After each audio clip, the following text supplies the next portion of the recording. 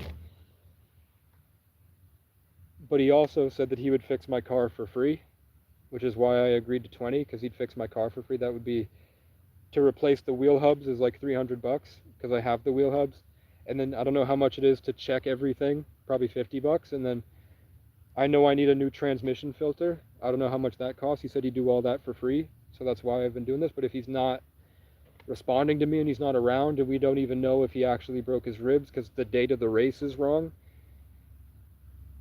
he could just be skipping town with the paycheck that he got and then making me do all the work. So if that's the case and he doesn't want to fix my car after this, I might ask for more, and I think he knows that. So I don't know what's happening with that, but I did pull 12-hour days 6 days in a row.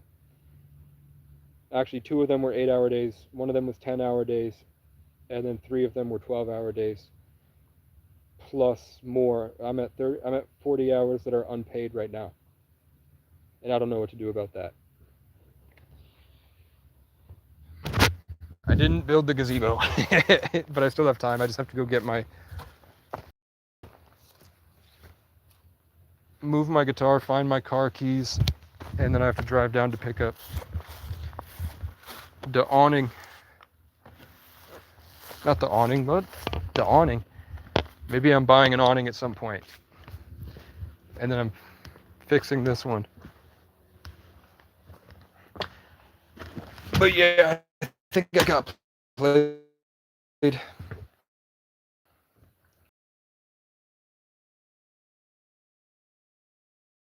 Vigilant, that's cool. My name means vigilant. Photographs.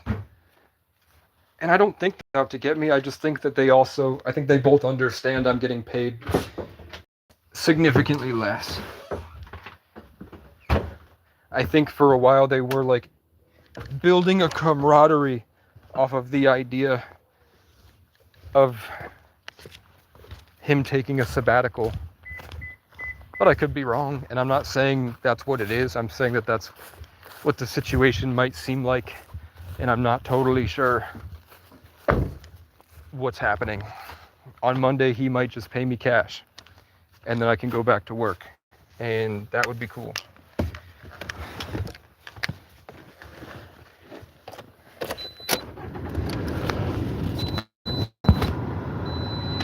But yeah, the car's got some issues for sure.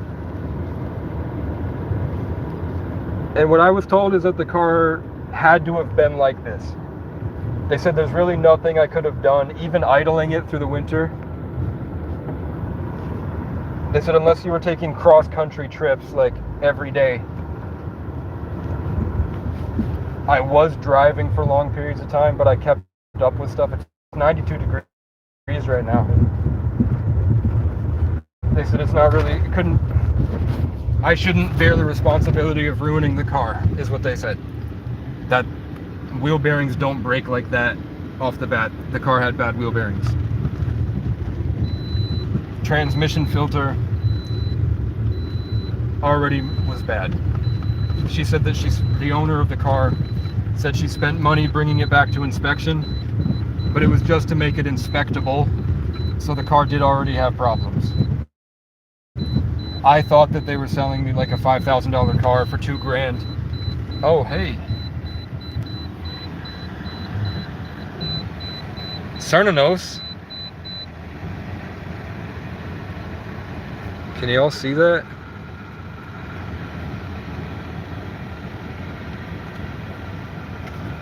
A single right to left deer.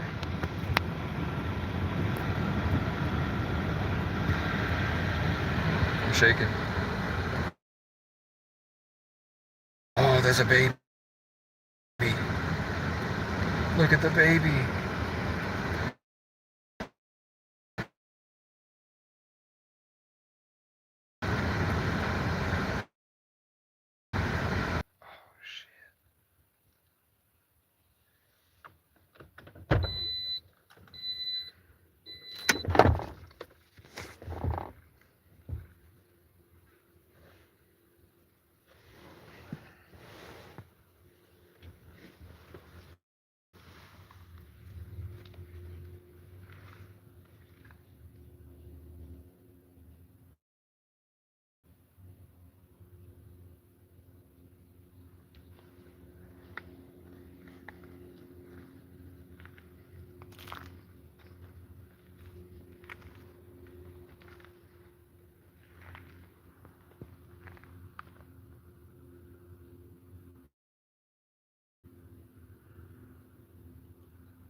It's the sound of me stepping. You fucking dummy. Your baby's over there.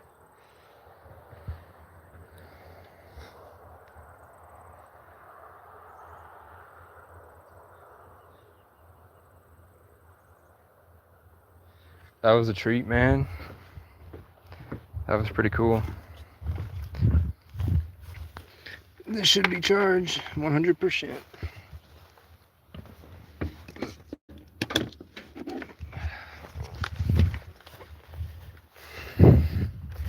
So the plan is, the owner can't come here anymore. Nobody's allowed up here during the winter. They won't open this for me. They need storage. They have a bunch of wood back there. That attic is, push it back a little bit, turn this firewood thing into a shed with like plywood and doors, and then move the firewood to that firewood shed. And over there. So load that up with firewood, load this up with firewood, either sell the rest or do something, get a frame, do the best with what I can, and then maybe turn that into, I have roof pitch for the camper, but I could also, let's say I want to go to Hawaii. There is an airport nearby.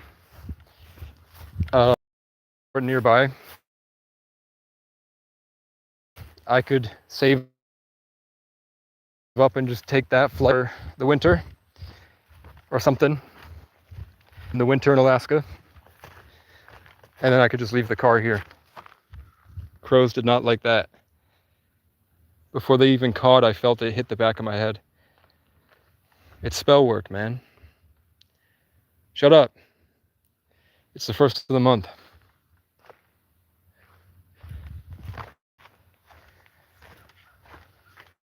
Shut up. They're circling.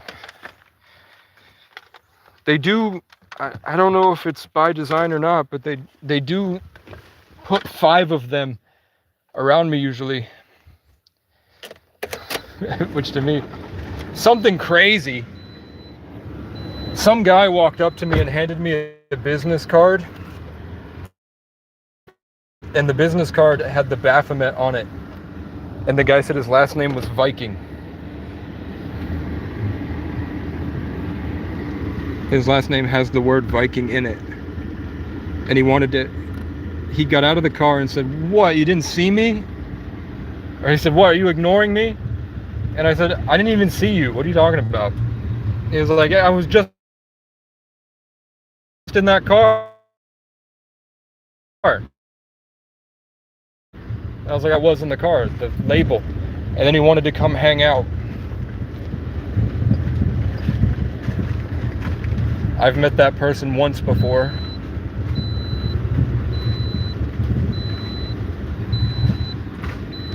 His last name is actually Viking.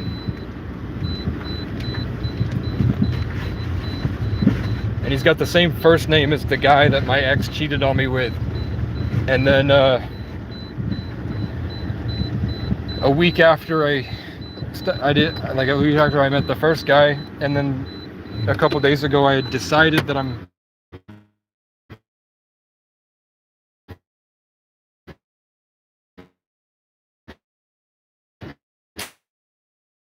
finally over animosity.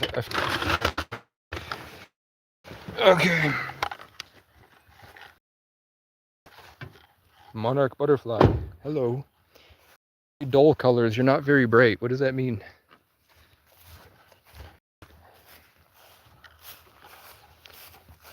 Do you believe in life after love? Not really, man. Kinda sucks. The snake is still here.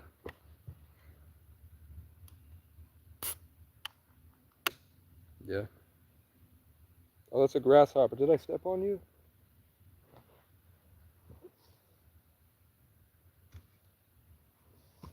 I'm sorry.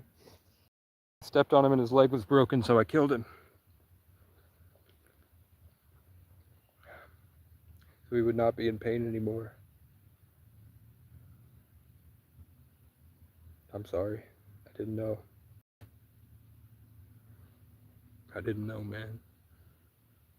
The snake would have eaten you or something. Let's build this gazebo.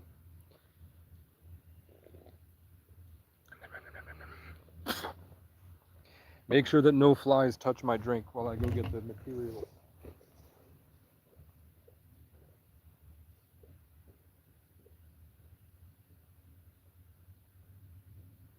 I'm not schizophrenic.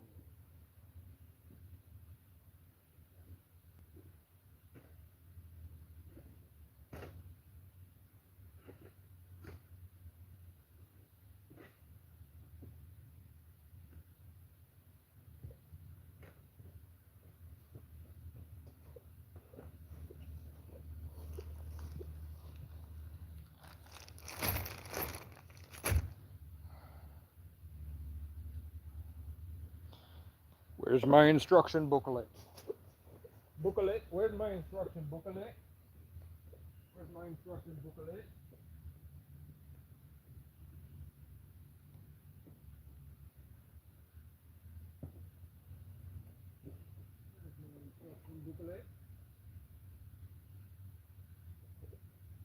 Here's my instruction booklet.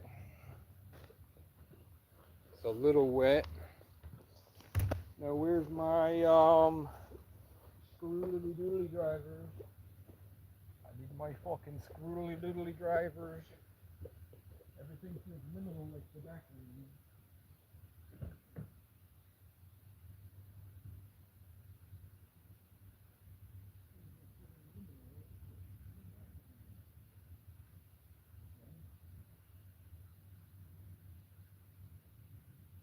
Now the only thing I need is my wrench. I have a set of wrenches.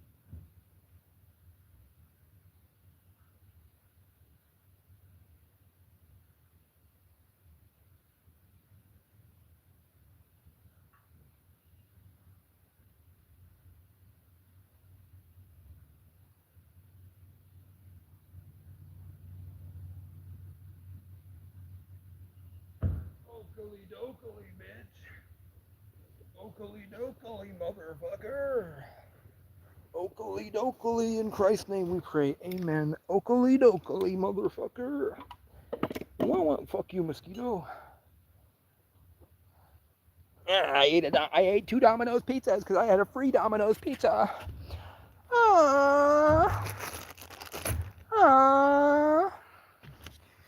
Can you guys even see me? Daniel Boone? We don't even know who that is. Let's see. What has your man Kool-Aid said in the past few days? Hello, partner. Hello, partner.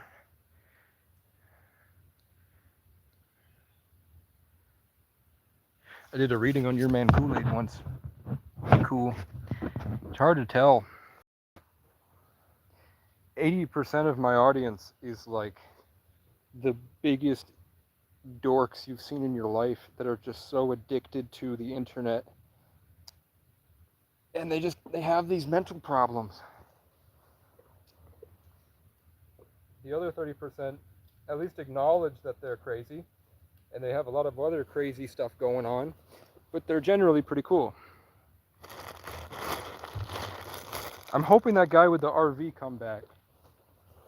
That $3,000 camper, because as long as I don't spend any money, I should have a grand.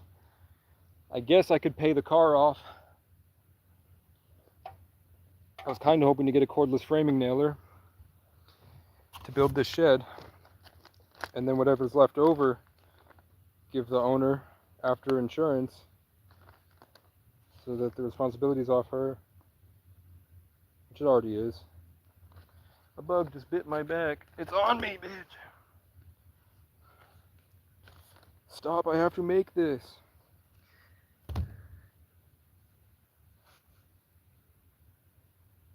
Alright. It was telling me how to put the legs on the feet. I already have that. But is the double A thing in it? I don't think so. Yeah, it is. Ow.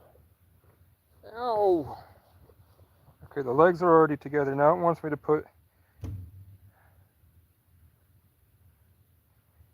to connect the walls with the large screws.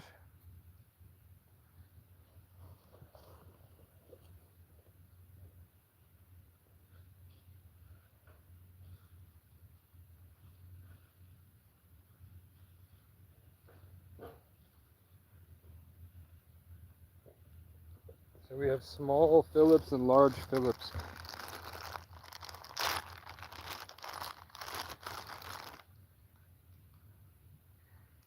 Doesn't tell me if this is the large Phillip or the small Phillip. Philip J. Fry. Bro, let me see the...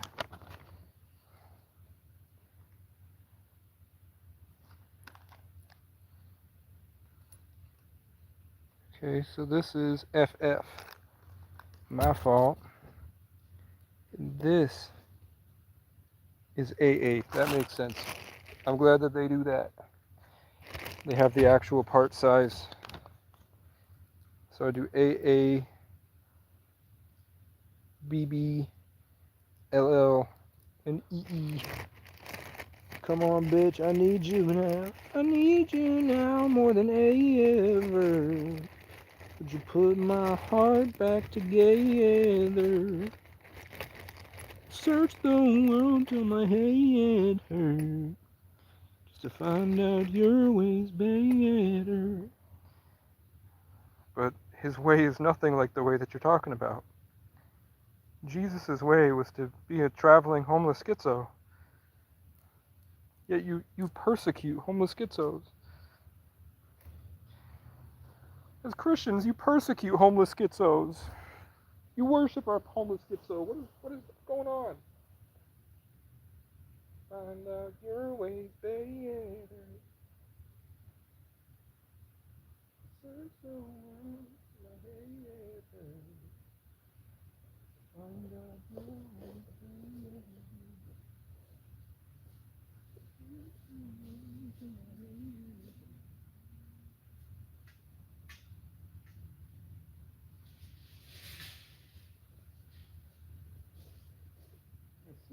The world from my head. How'd this work though? How'd this work though? It's labeled right, C2, so this should be C1. This is also C2, which means that this should be C1.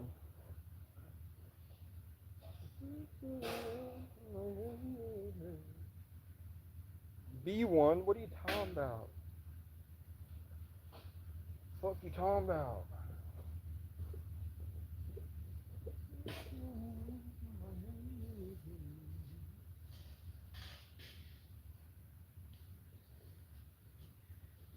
Just to find out your ways, baby. Alright. I've acquired C1s.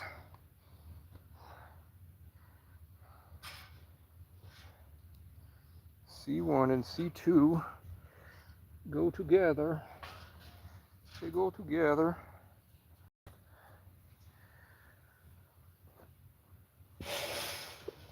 My sawhorses are at the job site, and then he just disappeared from work. So my sawhorses are sitting up there at my job site. He ain't even using them. As soon as I give it to him, he's gone, man. I could really use those sawhorses for this.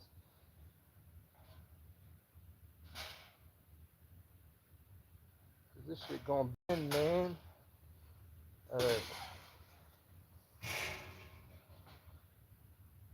This shit's gonna bend. It's gonna fucking bend.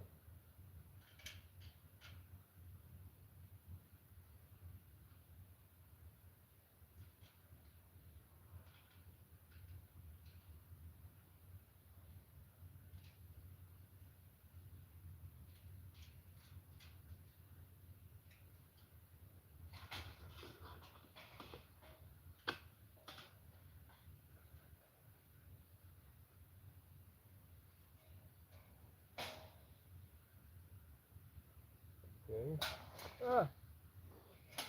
Fuck you. Fuck you. Fuck you. Oh my fucking god. Fuck you. Okay. Fuck you. Fuck you. Fuck you. Fuck you. Fuck you. Come on. Get out of here, man. Alright. How does work though? How does work though? I hold up.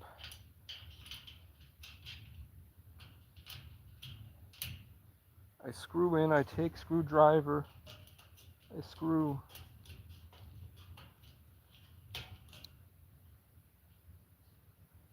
Okay. I hold in place.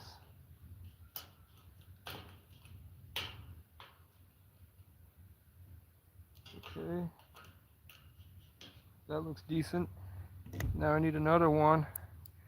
Y'all can't even see what I'm doing, man. Spider-Man Brand New Day was dope.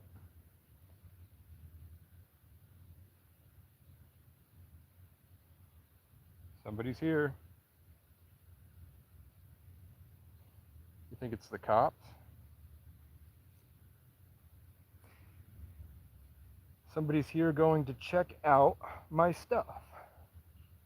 They're looking at my woodshed right now.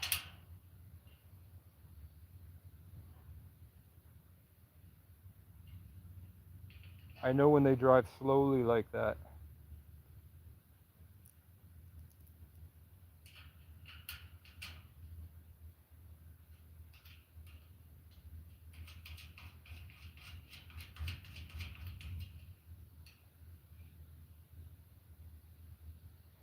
All he's gonna find is stuff that'll make the property better.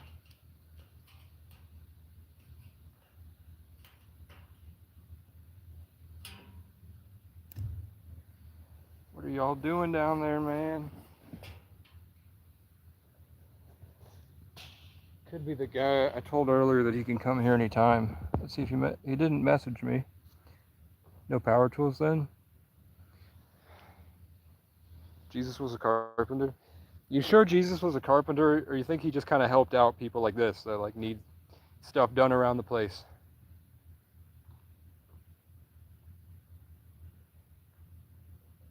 Does it say Jesus actually had a job, or that he just liked building things like this? I do have a drill, but it's buried. All my trash is in the car. I'm doing trash right now, so I can't find my bags. My trash bags go missing all the time. Um, and then they just spawn back in my camp. Like people come up, take my trash bags, and then I'll come back like a week later, and someone has chucked my trash bags into the camper. But they don't take anything else. So I don't know. I don't know what it could be, but right now my trash bags are missing. Usually I'll find, like in a week from now, I'll find a trash bag thing sitting in on the camper seat. So right now I just have all my trash just thrown into the back of the car. I still have a couple things left in my camper room. And then at midnight tonight, I'm going to go out to the gas station, or like 11:30 before they close, buy something, and then throw all my stuff into the, they let me use their dumpster. So I'm going to throw all my trash into their dumpster. So I have C1 and C2.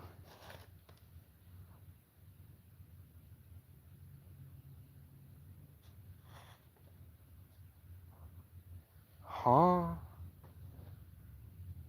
I don't have that part. I don't have that part at all. What are you talking about? But it wants me to do B1 and B2 now. I don't have a B1 and B2, but I have a second C1 and C2.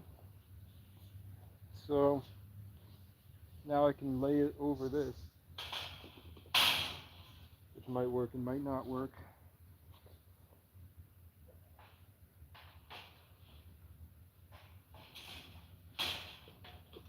Yeah, it did not work. It did not work. I have to go back over here where it worked previously. I think Yelena is my favorite MCU Marvel character. And then the Punisher. And then Groot. My favorite superhero was Groot for a long time. I liked Groot a lot. I didn't like Captain America, but I wanted Marvel's agent. I wanted Peggy Carter for myself, man. She was bad as hell. Oh shit. Stop it, man.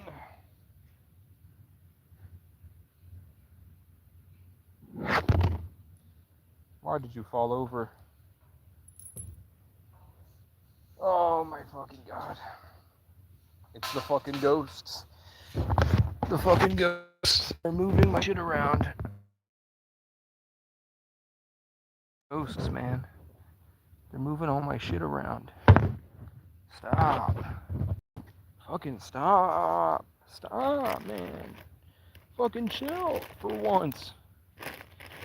Just chill out, man. It's not a big deal. It's not that big a deal. Stop. Stop. Hey, Peter. Hey, Peter, why don't you do that? Hey, Peter. Hey, Peter, I'm just gonna do this one. And we'll figure it out. I only need one of these washers. And then I have to lift this one up. Put this one in. Put this one.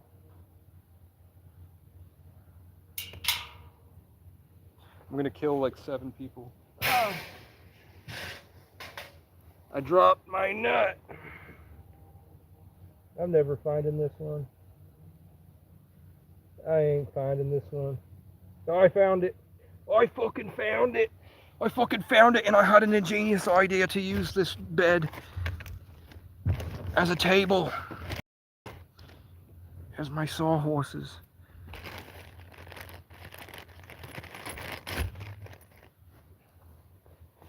I searched the world till my head hurts. Just to find out your ways better.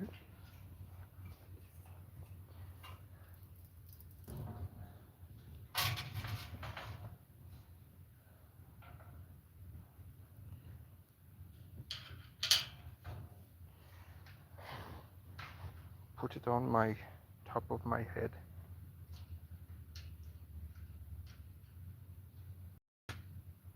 Come on, man. Fuck you.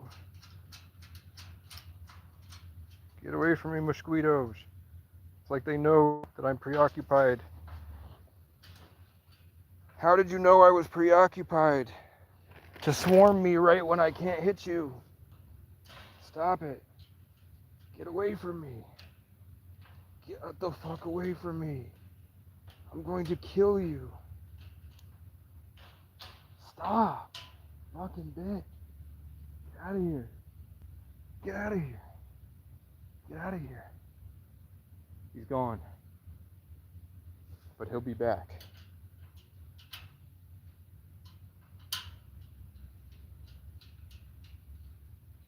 Moose Knuckle. That's my favorite Pokemon, by the way. Come on, man.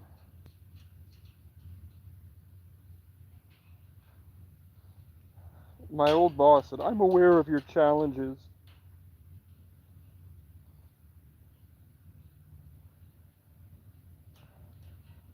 Like it's not something everybody's going through right now. And just some people have more comfortable lives that it doesn't affect them as much. But literally everybody's going through this shit.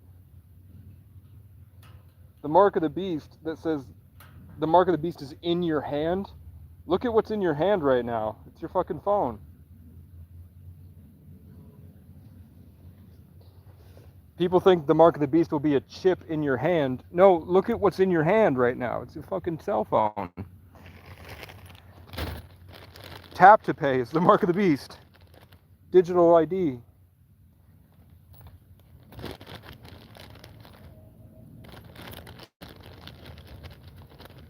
Of course they would be after me, man. I could make a world come to fruition where that shit isn't possible. Hell yeah, they would be trying to hurt me.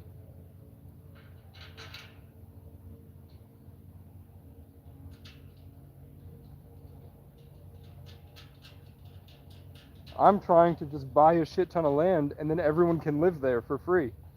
That's completely against what they want. And I'm very public about it. With 1,500 people is a lot.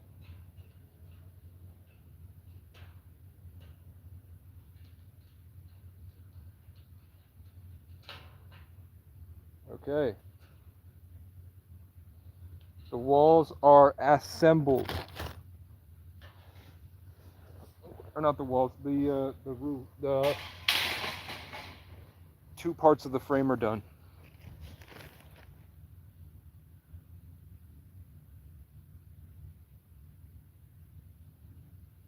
But now it wants me to find these parts I'm not sure I have. They want me to find the G part.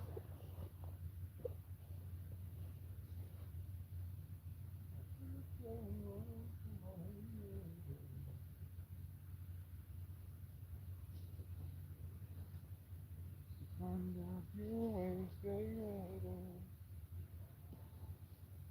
I searched the world till my head hurts. Just to find out your ways.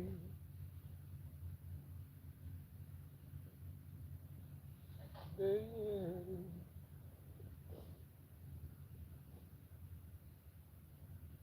I mean, are they on the leg? Are they on the roof part right here?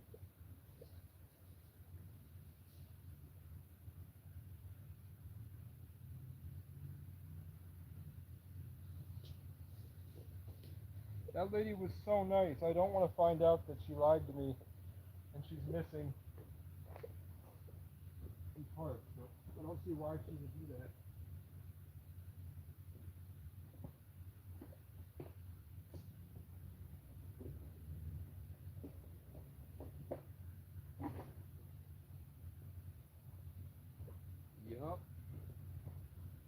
Well, that sucks.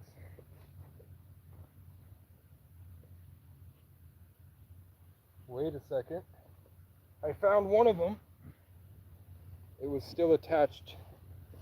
It was still on the broken wall. They said they had to get new ones for.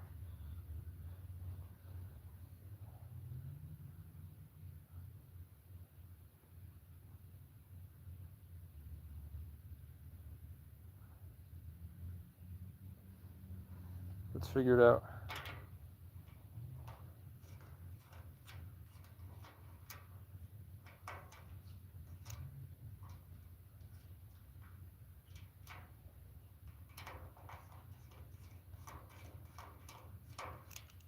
I do have a drill. It's just buried under a mountain of trash in my car right now.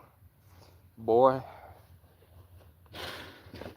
I'll gut you like a bluegill, boy.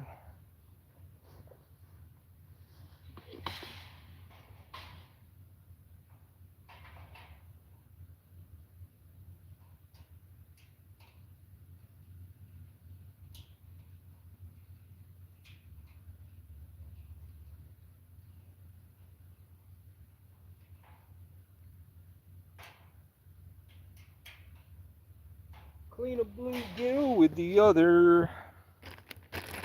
CC. Oh, oh, oh, oh, what's this? Oh, nope. Clean a bluegill with the other. Search the world till my head hurts. Nope, this looks like a C, so that's what the fuck we're using. Clean a bluegill with the other.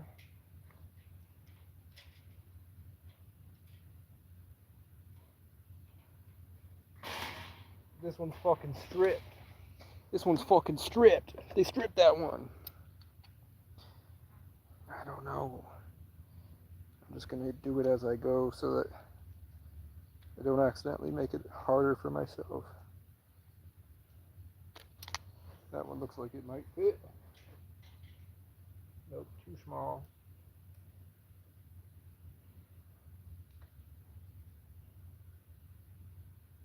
Clean a bluegill with the other.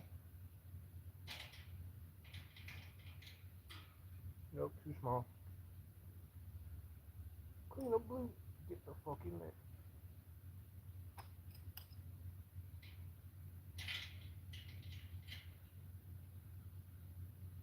Even this one's too small, man. What kind of shit you using out here, fam? What kind of shit y'all using out here, man? And that one's too big, man. I ain't got the tool for the job, man. I don't even have no. My wrench don't fit, man. My wrench doesn't diddly don't fit. Maybe I just turn it. No, that shit just ain't gonna work. Huh? Well, what the hell you want me to do? What the hell you want me to do, man? Get another one, goddamn one of these freaking shit, man. What are you talking about, man? This one's stripped as well. Why are you stripping all these screws, man? This ain't no strip club. When they said they was stripping screwing, I thought they was fucking having a party. Fuck you, crow. Get out of here. Nobody wants you here, bird. Go home. Shaniqua done stripped my screw. Strip screws over there. I hope I got extras, man.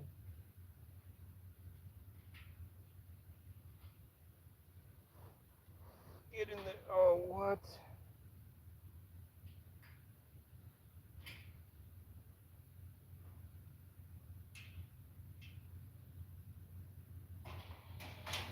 Gotta find one of the screws that are smaller.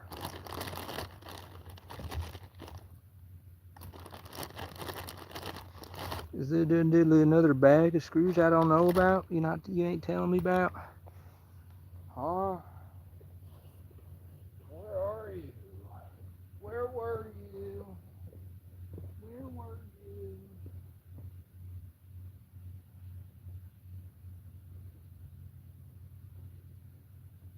shit don't make no sense. Don't make no sense. Let's try to find the other one. Where you hiding from me, boy? I found you. I fucking found you. I fucking found you, and I know what I'm gonna be doing. I know what's going on. I know my right to left from left to right. I tell you. See, if this thing is broke, I don't need these screws because they got replacement for them. I know where the extra screws went, man. You can't lie to me. You can't lie to me. Why won't anyone help me get $800,000 to buy 337 acres? Couldn't it be so simple? Just give me $800,000. You don't have to make it like, you know, it don't got to be a big deal, man. Just give me 800 grand.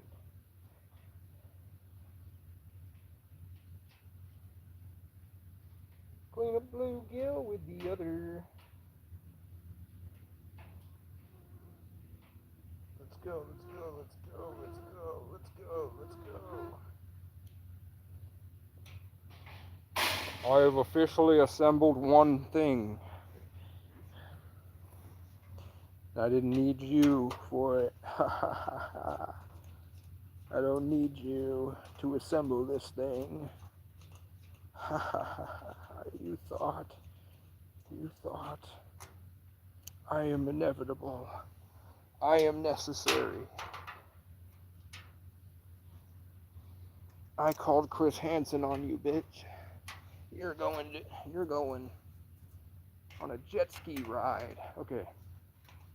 I would love to go on a jet ski ride with Chris Hansen, but not for any illegal purposes. I don't want to be in trouble by Chris Hansen, but I would want to ride a jet ski. Not on the same jet ski, but maybe if we were both on the same trip, maybe we catch somebody together. That'd be pretty cool. Probably catch a lot of my haters. I bet a lot of my haters are close to a Chris Hansen visit. If I do say so myself. Shaniqua, get out of my way. You're in my way. You're in my way, get out of it. Clean a bluegill with the other. Well, I hear voices in my head. It gets worse when I get out of bed. And I don't trust that I'll find a love who understands. So leave me be and let me smoke my cigarettes. 'Cause deep inside I'd rather be dead. 'Cause I make choices that lead to dead ends, led by a broken mind afraid of itself. And I just can't find no one who can look at me with respect. 'Cause the cops gave me trauma and the crows ate the rest. I don't know how to be human again, so don't talk to me, 'cause I'm tired of pretending all good things should end. Well, it's been hard to catch my breath, running from knowing I won't see you again. Sometimes something way out there says to be grateful for the simple little moments we spend. Maybe it's better that you're a voice in my head.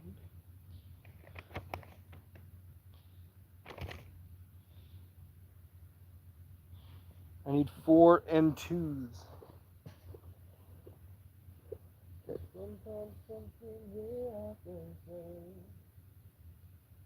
1, 2, 3, 4.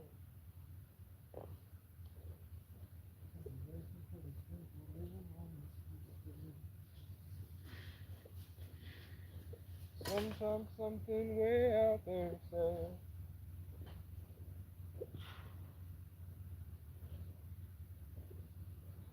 Are these the long ones or the short ones, man?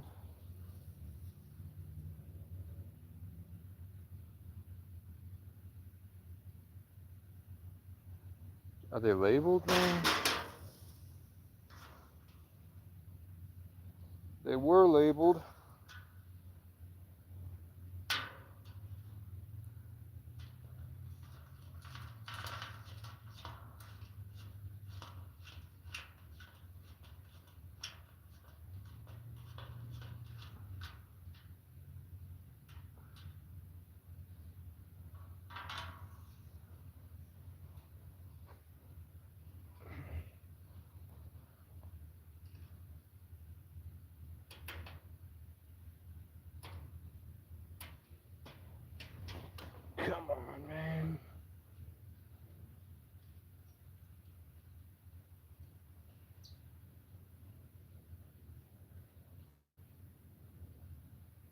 There's a bug on my butt. Get out of here, man. I will kill you and several others. I will kill all of you.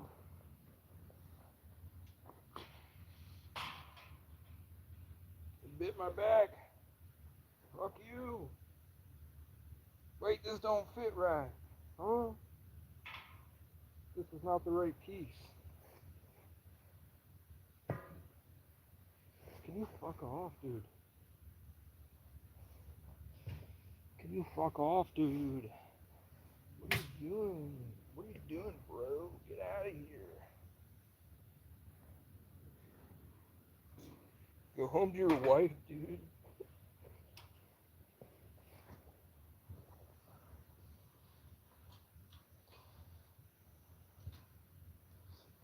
That's the good thing about having long hair, is that the bugs get stuck in it.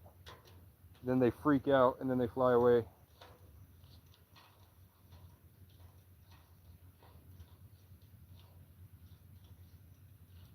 Like he's trying to bite my ear and he can't. He's trying to bite my neck and he can't. He's trying to bite my head and he can't. He's trying to get my ear. Fucking land on my arm so I can kill you. The mosquitoes are biting me though. Pretty bad. I've got like 6 bites already. And they just keep coming. No diddy.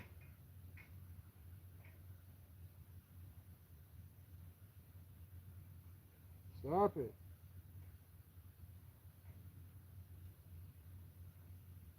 This is why bears scratch their back on trees. Because they keep getting bit by bugs, man. I have to stop to kill these bugs. Where are you at? I guess they all got fed. Or they're all on me right now. Bitch. There's one. Got one. The horsefly bites sting like really bad. I feel like a zoo animal.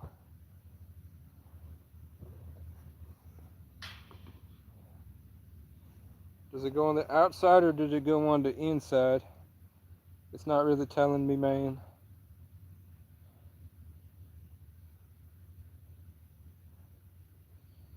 It's not telling me.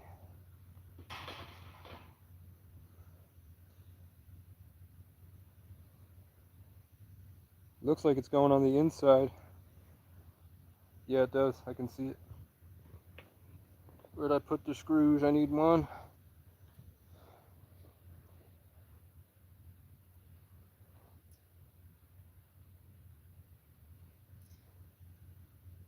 Does it say to screw in both of them? Yeah, it does. Put an extra, the double C's. It says to do the double C's. Pretty sure the double C's are the long ones. Nope.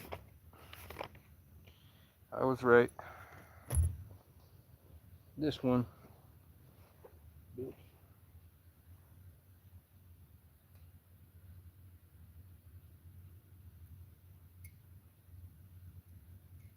I don't think they're really Christian or Catholic. I think they're fakers.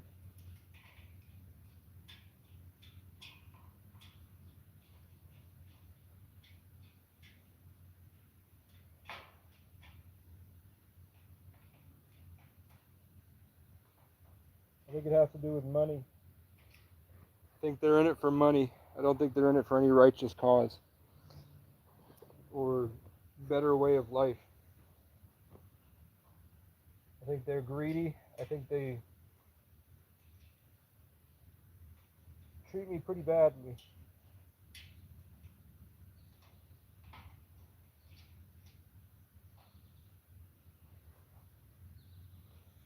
I think they let me stay here out of obligation when they found out that I had tried to commit suicide because I couldn't find anywhere to stay. But I wound up literally on their doorstep, not knowing what this place was.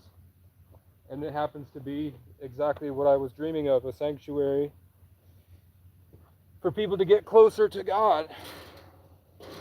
I tried to kill myself across the street when this was closed, and I didn't know what this place was. And then the next day, I get invited to go up when I get out of the hospital.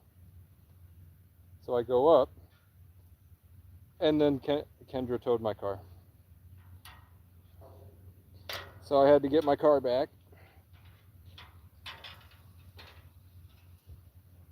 But I think they won't talk to me because they can't dispute the fact that I have it in my notes, everything that I want from life. And this is everything the 90-year-old owner wants from life for this property. And then I wind up at his doorstep. Literally. Like God literally brought me here. I couldn't live anywhere else. They kept kicking me out of places, saying that at the last place they said they were going to chop me up and throw me in the lake. And I was just there to get a job and a gym membership and stay in the 24-hour parking lot. So I think they're just hoping they're just like the owner. They're just hoping that I die. They're waiting for me to die out here. They brag about how much money they have. They're very wealthy people here. They don't do shit for the property. And I seem to be the big bad guy right now. And I've told them, they all understand that all I'm trying to do is make the place better.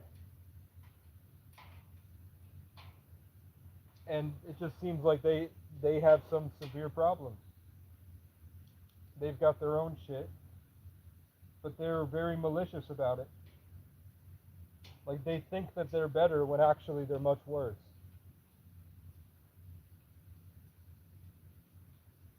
I think that's why we have Karens, like Karens that are like boomers that freak out.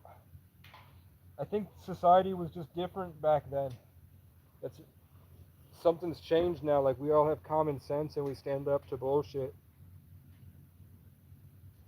I think they hid behind like power structures and social stuff for so long. They act like 2-year-olds. They act like little babies throwing temper tantrums.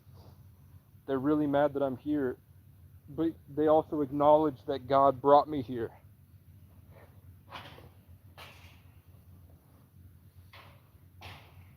They've literally told me that they can see my guardian angel, and they're doing all this shit, which means they're literally going against what they know.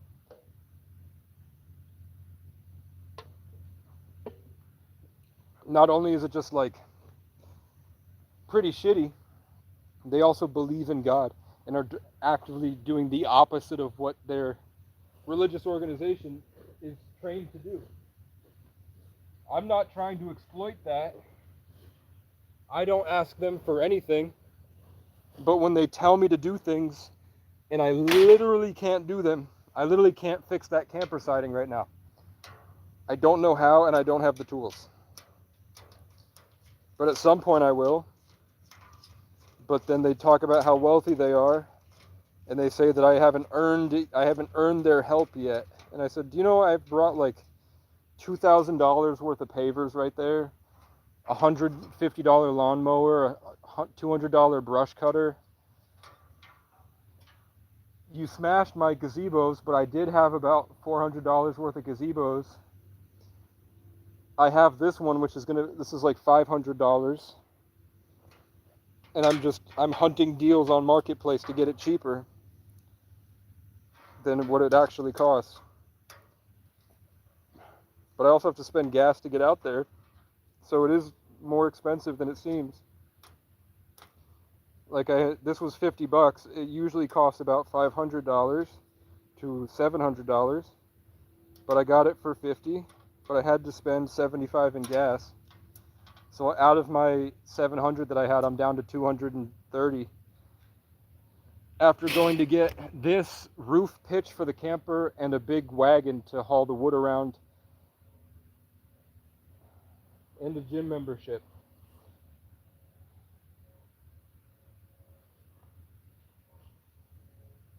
Sometimes something way out there says the majority of everything that I make goes into the property, and they're still like telling me I'm not doing anything. I'm not doing enough to be worthy of their help. I'm like, isn't that the most anti-Christian thing you could say? Have you heard of, or Catholic, have you heard of grace? It's like maybe I'm actually here for a reason, and it was your job to help. And instead they fucking attacked me in the shed.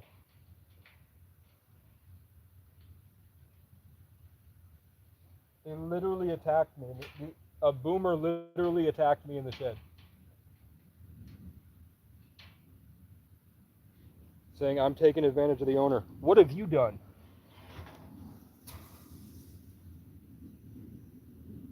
From where I am, it looks like I've done more for this place than you ever have.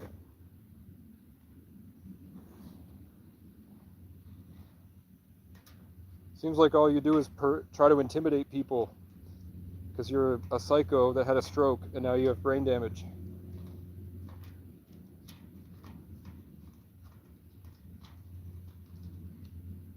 I think they're people that pretend like they're Christian, but really they're like Freemasons.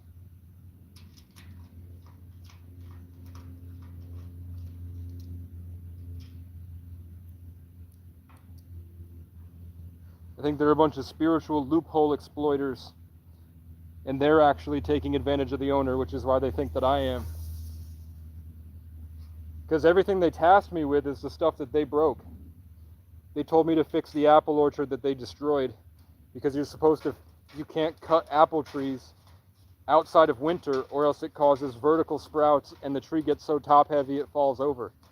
So their entire apple orchard is overgrown and fallen over, and they're judging me by how I fix that. God said literally, no, I'm not going to make Casey do that, you fucking losers. Casey's going to do a whole bunch of other shit, watch. And then I get given $2,000 worth of pavers for free. Casey is not tasked with fixing your mistakes. You should have done that 5 years ago.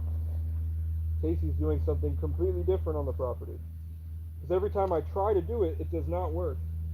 Crows scream at me, the tool breaks. But if I use it on other stuff that is not what they asked me to do, it works fine. I think that it's just that God does not want me to fix their problems so that they can take credit for it and then say that I didn't even do it, that they did it, and they don't know what I'm talking about. I'm a liar or something. Because that's what they've been trying to do with the mowers. They only mowed once this year for their own event, and then they came back and mowed a little bit because the owner's daughters were showing up. I've been asking to mow for almost 4 months now, and they said that they can't because the mower is off the property. I went and looked in the garage. The mowers are just sitting about 1,000 feet from me down this mountain. They've had the mowers here the whole time. Nobody came up here because they didn't mow this year. So we're almost done with the summer. Nobody showed up because they didn't mow, so everybody was worried about ticks. An alpha gal this year. Alpha gal, I hardly know her.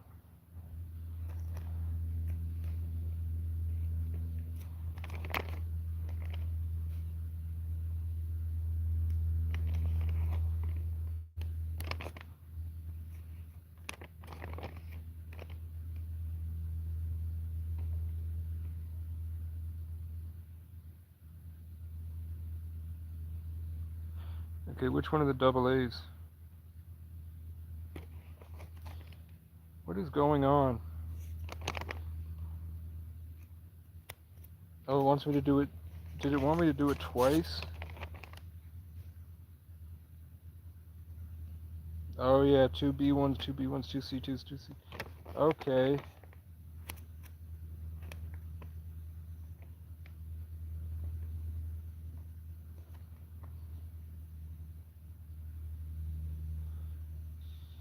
This ain't making too much sense to me right now.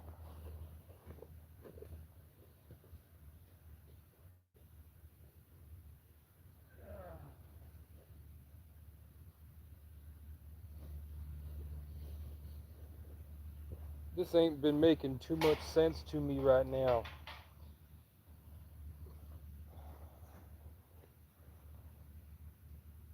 I didn't know I had to make 4 of them. I thought I only had to make 2 of them. But now it wants me to have 4 of them.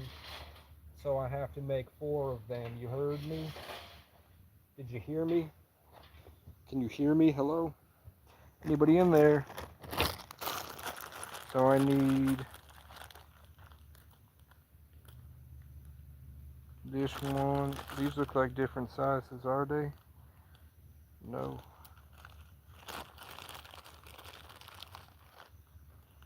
Need the one with the bolts.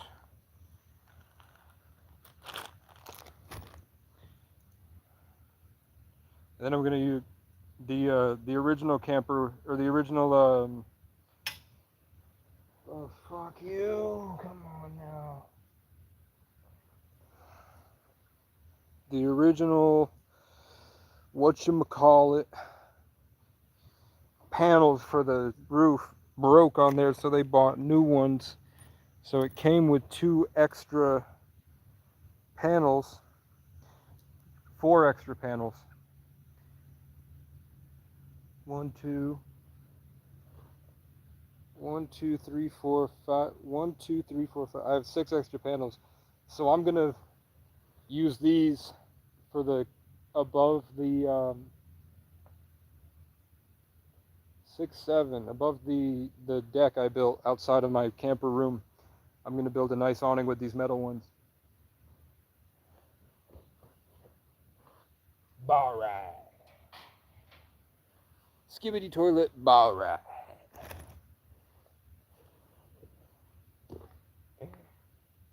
I should have been on Streamer University, man. I would have been the best one in that bitch.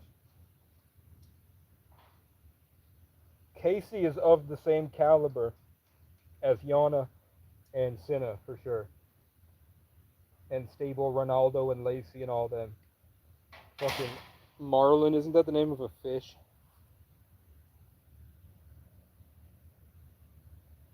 I am of the same tier of streamers.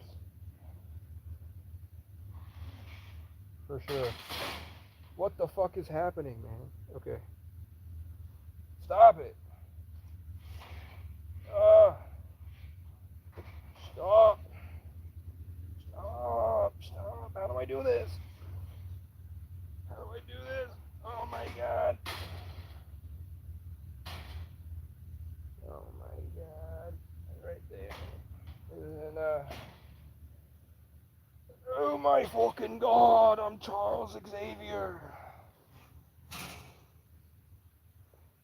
Mickey Mouse. Mishka, Mooshka, Mickey Mouse. Where's Minnie Mouse? Minnie Mouse. Mishka. Mishka. Get the fuck on there, bitch. Oh my god. It just ain't. Okay, I got it. It's heavy. It's heavy, but I got it. It's heavy, but I got it. Okay. Come on. Okay. Where'd I put the nut, man? Okay, hold that vertically. Oh god, it's gonna fall. Oh god, what the fuck? I hate you. I want my mom to die. Please. This isn't me. Something with when she lied to the police and they tortured me in the jail cell, and then she held it over me for months. And then every time she felt like it, she would call and lie to the police to give me felonies. Something about that, the trauma, made it like an unbreakable spiritual contract where if just all the time my personality becomes my mother's. And I don't even have a relationship with my mom. I don't like my mom. I barely spend any time with my mom. Something happened. where trauma kicked me out of my own body, and I was like at the whim of people that were hurting me all the time.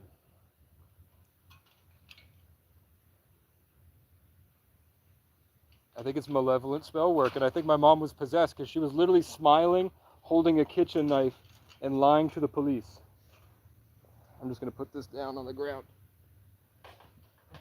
which is what I should have done a long time ago. Mishka, Mushka, Mickey Mouse. Okay. You get the fuck away from me. Thank you. No, it's back. I thought you were going to be nice to me, man. I thought you were going to be respectful. Okay. I'm putting the nut onto the bolt. This fly knows when I'm preoccupied and I can't kill it. The flies know my hands, man.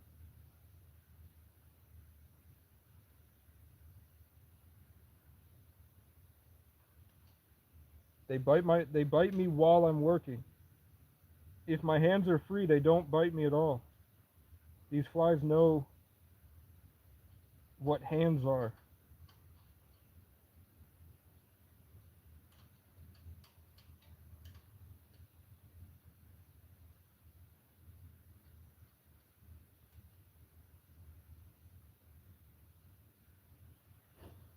Screwdriver. I'm your Ubu Jabber. Okay.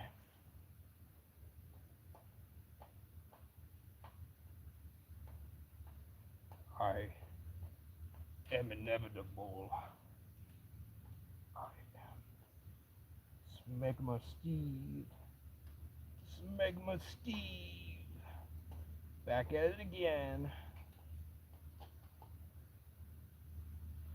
What up, guys? It's me. Back at it again with you. Back with it again. It's me. We're back at it again on Minecraft. Man, who like Minecraft? Minecraft. It's German.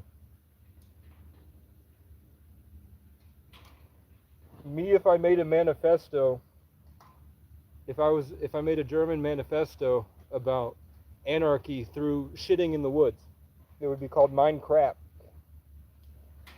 Minecraft. Who like Minecraft? Is that right or left?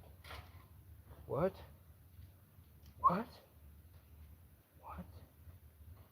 No way, get off. Who like Minecraft?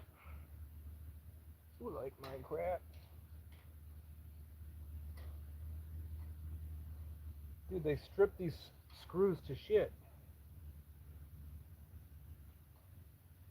That's probably why they sold the gazebo. Because they stripped all the screws, they couldn't put it back together.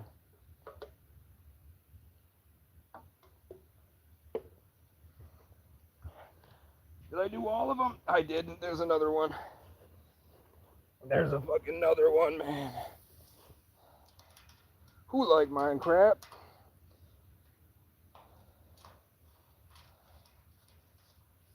Chat, should I track down Mr. Beast and beg him to give me $1.5 million to buy a sanctuary and end homelessness in a state,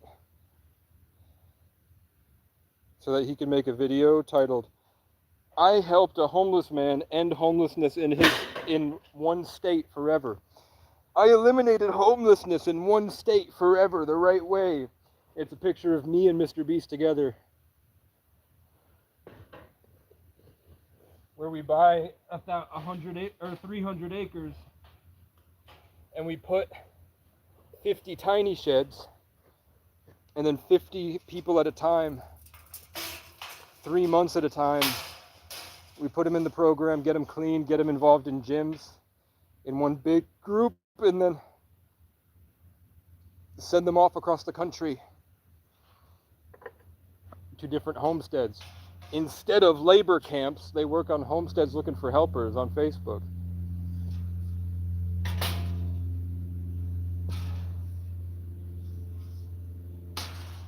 And then I would open up like those nature retreats that they have in Peru.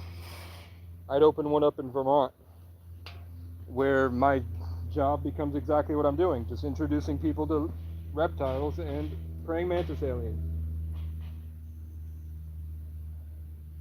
I'm not doing this shit again, man. You can't make me. Don't make me go back. I'm not going back to that war. All right. Minecraft. I pinched myself. I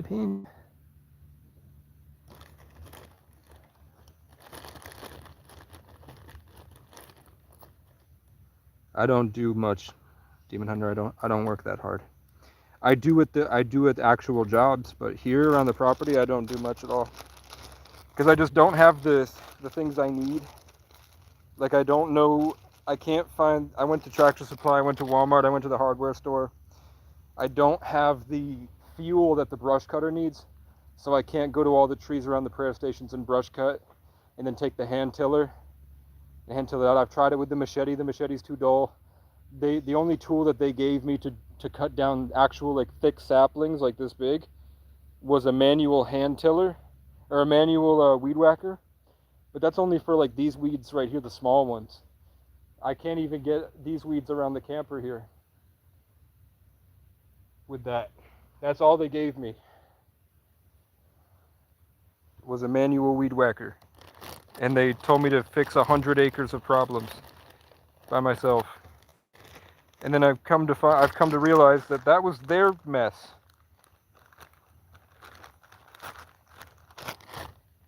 I learned through my job sanding the house about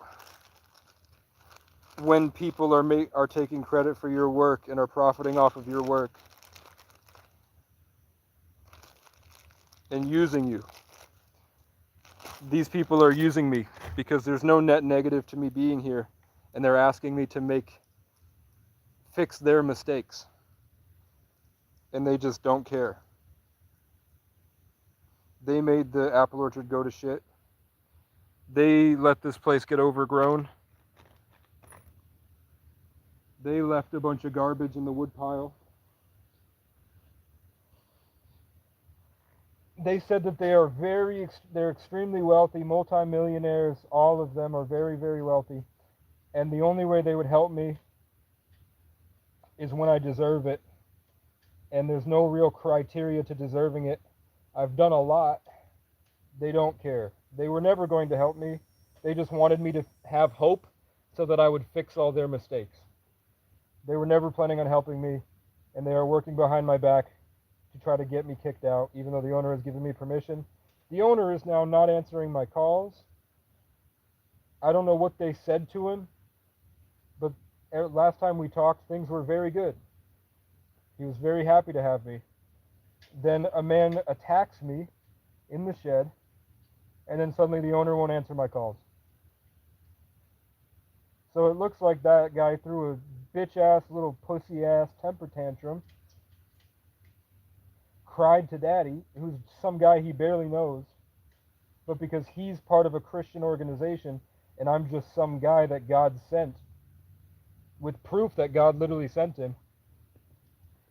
In my notes, I have exactly what I wanted for my life, and then I show up at a property that needs help with the exact same things that I wanted to work on in my life. It's a miracle. They don't give a fuck. They want me dead. They would rather I died. And all they do is brag about themselves. All they do is brag about themselves.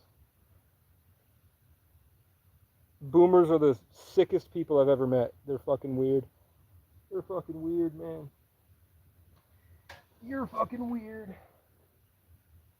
You're all fucking weird, man. You're a bunch of big babies. Where did my... It's right here. You're a fucking big baby, lad. You're all a bunch of fucking big babies, lad. God will fucking punish you.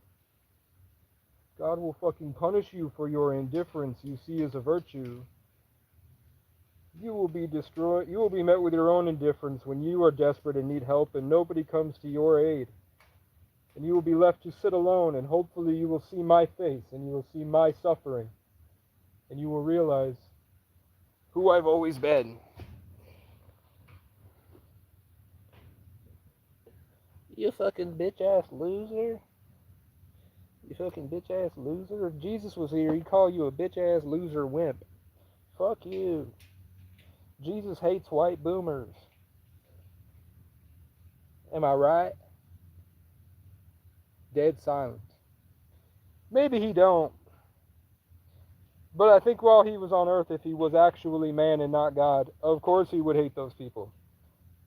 But not hate them, hate the things that they do. But at this point, I used to not hate anybody because I understood that I hated their actions and that didn't reflect who they were. I'm getting to a point where I'm starting to hate them because now I know they're aware of their actions. I used to think they were completely unaware and they were helpless to their impulses because they didn't know what I knew. Now I know they clearly know what they're doing. They're not as dumb as I thought they were, and they're doing it on purpose. They're pieces of shit for fun. I thought they were pieces of shit because they were hurt and there was something like a demon on them. Nope, they're just wealthy. They grew up in a time where they had a lot of privilege. Even if they had to work hard, they still didn't have the same financial struggles we do. Even if they had to walk 5 miles to work every day, life was simpler back then. Something made them like this. Like, I've been through too much, man. I do know people that were chained to trees as kids, but I was locked in a room and fed bread for 6 months. 9 months, I think. I spent 9 months locked in a room for most of the day. I got let out for like an hour a day, and the rest was solitary confinement when I was a kid.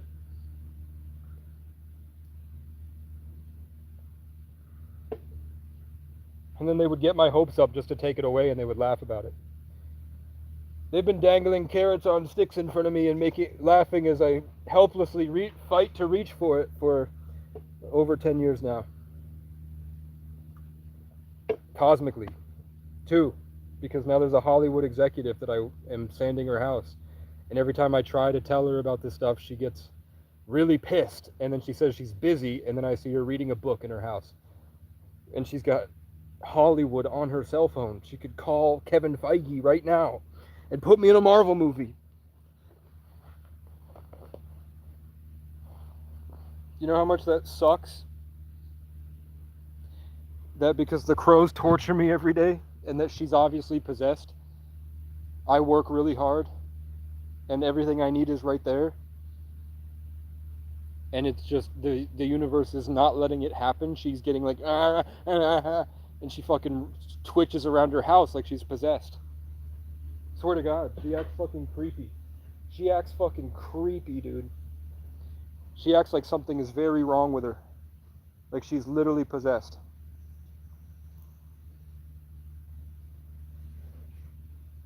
The way she looks like sometimes she walks around like out of her mind because she's been alone so long in there. Like she's been sitting in that house alone since COVID. So she's got some really neurotic, weird stuff going on with her from that.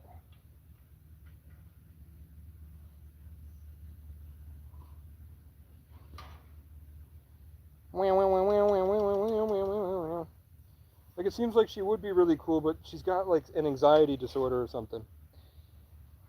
It drives her fucking nuts. But then she also lies to my face and then she smiles afterwards. Like when I tell her, look, this is the stuff that you said to me. This is the way you guys treated me. I'm confused. There's something going on I don't know about. Something with my hours and pay and the guy leaving me there. So I'm worried about pay. And then she just like pretends to be extremely emotional so that I don't want to stay in the conversation with her. and then she smiles demonically when I retreat from the conversation. And that's the same shit I saw my mom do. My mom's a super narcissist.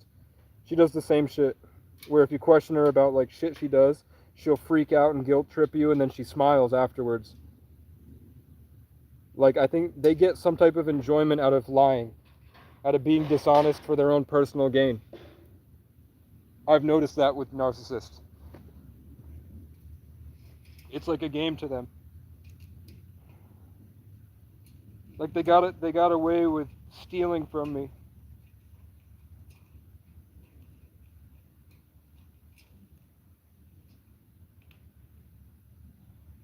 And I'm just confused. Like, why did that happen? Why does this stuff keep happening? And it was like, you saw me try to get jobs for 6 months. Over 6 months. Then the jobs I do work go like this. It's kind of weird. It's kind of weird, man. I don't get it. Because it literally isn't me. I just do a good job and I try to learn. And then the way they treat me gets really weird. Like,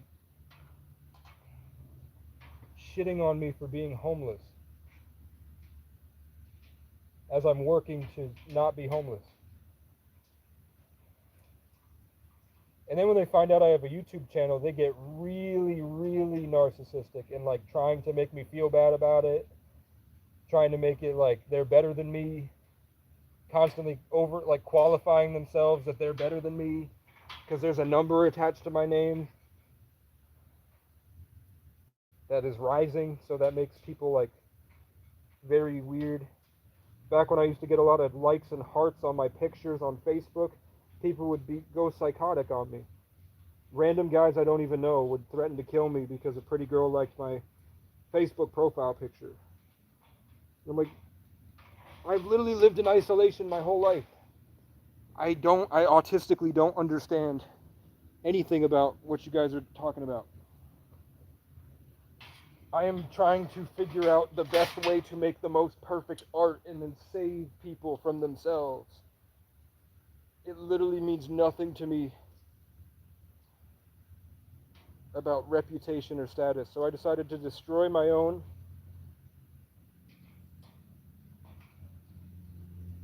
So I know that like most people are stupid. Most people are stupid.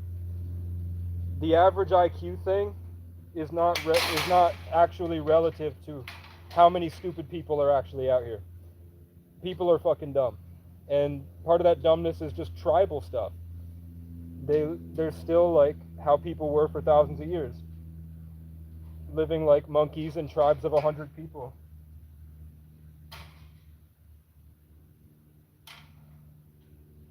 So I thought it would be really funny to just only signal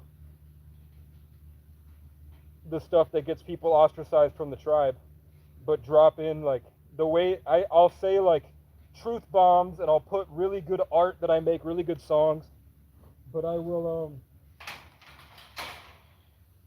I put no effort into trying to match the groupthink. So I know that I wanted to see how many people would watch my story, and I got pretty much like thousands of people that watched my Facebook story, and nobody would leave a single heart because people were too scared of what everybody else would think. Once it gets to like 7 reactions on my stuff, suddenly like 100 people will do it. But people are too afraid for those first 7. Who's going to do it? Who's going to put themselves out there? Who's going to like Casey's stuff? Because Casey's kind of crazy. And then those people are watching as Kai Cenat, Kendrick Curry, Casey Rocket, Cassius Culpepper, Kurt Kaz, Casey Neistat, Casey O'Brien's the women's national hockey champion. Casey O'Brien beat cancer in the Gophers. D1 football. Loki, Casey, whose name is Frank, OB, and Kang the Conqueror help Loki become the Tree of Life. Or the Acacia or the Casey. They watch Disclosure Day that takes place at the Casey station.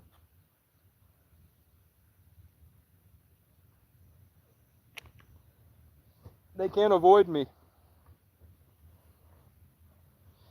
You can't escape the person you ostracized.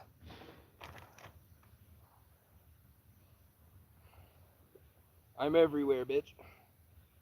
Can you find my extra screw? I've got a lot of them loose. I found it. Ah! Bitch! Okay, I still have an hour of sunlight left, and after this, the walls will be or the top part of the walls will be finished.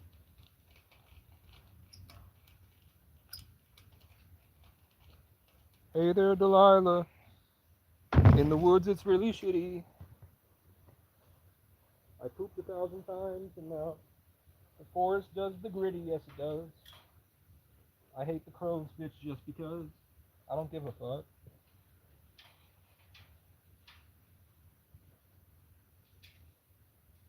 Hey there, Delilah. Could you please just hit the gritty? I'm 1,000 miles away, but girl, tonight I feel so litty. Yes, I do. I just squatted down and took a poo. I shoveled it too.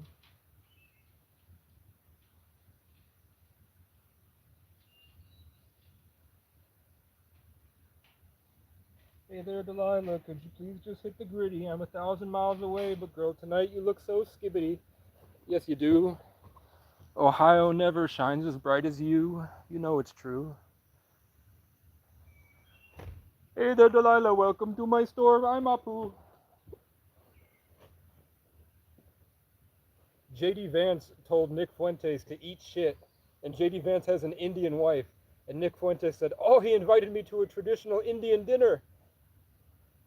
That shit made my year, man. That was so fucking funny, dude. That shit was so funny. J.D. Vance, the vice president, told a 5'2" podcaster to eat shit, and he said, oh, thank you, your wife has taught you to, and now you're inviting me to a traditional Indian dinner.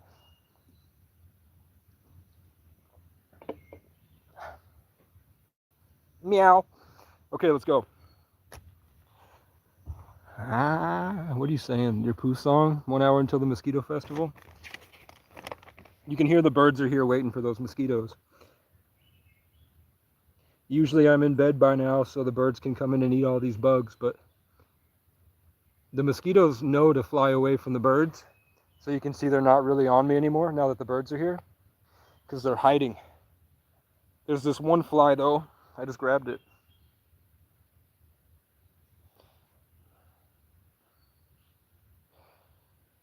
Okay, I need double A's.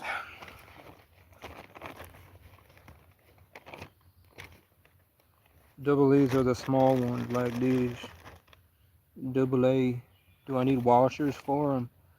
Do I done diddly need the washers, man? No, I don't. I just need these. And then I need these to go on to the top of them. I don't know why I need them. I want a lot of caffeine and nicotine, man. I'm shaking. Now you look so silly.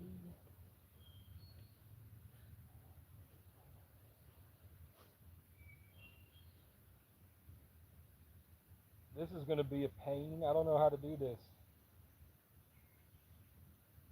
I guess I got to put it on the ground.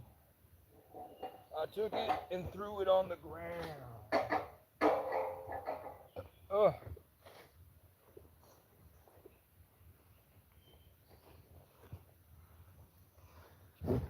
What exactly is the mosquito festival? Use your brain. Use your brain.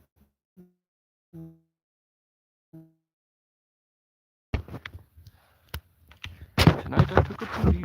Kill yourself. I don't know if y'all can see it, but hoist the colors high. Okay.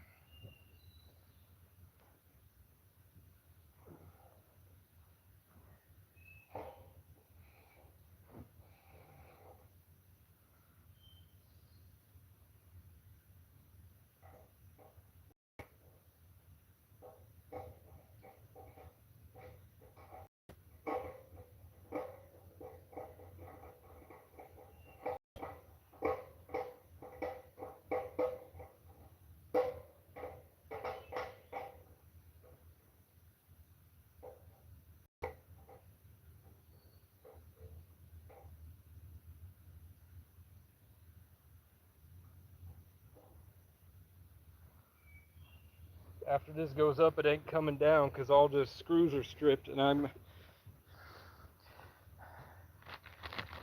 getting dizzy.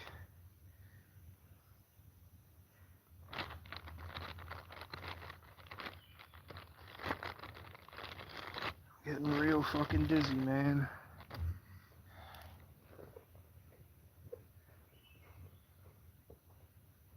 Yibbity toilet. Get in there, dude. Alright.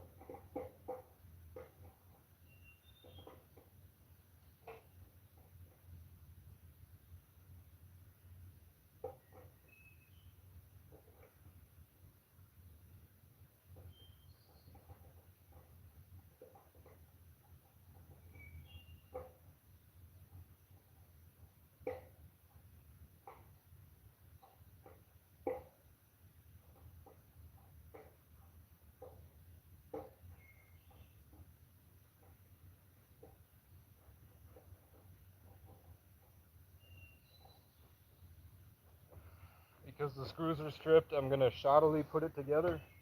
Shoddily is like a melody. And then I'm gonna take the needle nose pliers and try to tighten it afterwards.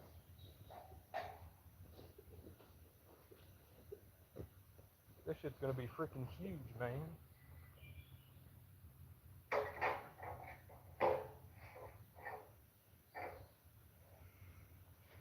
This shit's gonna be humongous. Humongous, I tell you. You interested in that camper? Yeah. What do you mean? Massachusetts?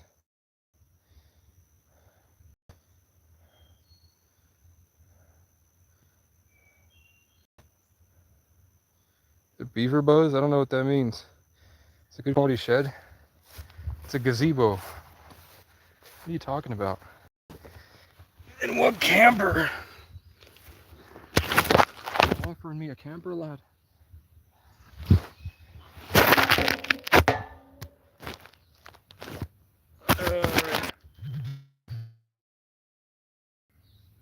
You were the one with the camper? Are you actually? I've been trying to find for a long time if you're the guy in Massachusetts with the camper.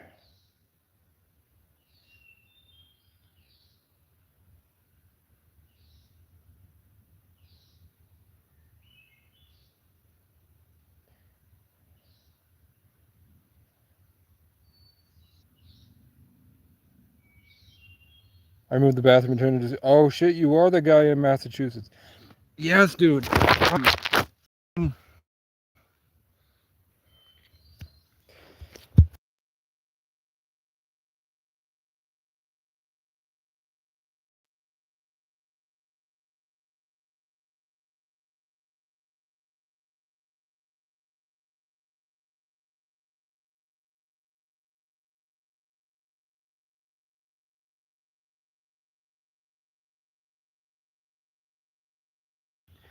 Okay, cool. I've been looking for the guy with the camper. You know about what happened? I did get a job for just this one job doing sanding for 20 an hour. I did 12-hour days. I had 700, but then I bought this gazebo, a wagon, a gym membership, a roof pitch for the camper, and a couple other things. So I'm down to 220, but they owe me now, and I don't know when he's showing up. If he does come back, because he's been gone for a week, he's supposed to come back on Monday. He said he broke his ribs, and we're not totally sure because he's getting paid 40 for every 20 I make, and he doesn't have to be here for that. So my hours, he automatically gets paid 60, and I'm only making 20 from that 60. I might ask him if I can be paid the full 60 or be paid more. But if I just get the 20 for this week that I worked by myself sanding, I'm going to be making about $800 off that. So I'll have a grand. If you take 1,000 down to just bring it here or something. And then what I'm trying to do after this, I mean, it's I'd have to find some other work set up after this. He said there's a good chance I'll be making $3,000 by the end of this if I help him paint, and then I help him build the deck. So I should have $3,000. But I should have 1,000, or I was gonna get a cordless framing nailer and build a shed for the people on the property. I didn't know if you were trolling or not. I didn't know if you were lying about that just to get my hopes up. But if you are interested in selling it, talk however much you want for it. I'm still working on, I should have 1,000.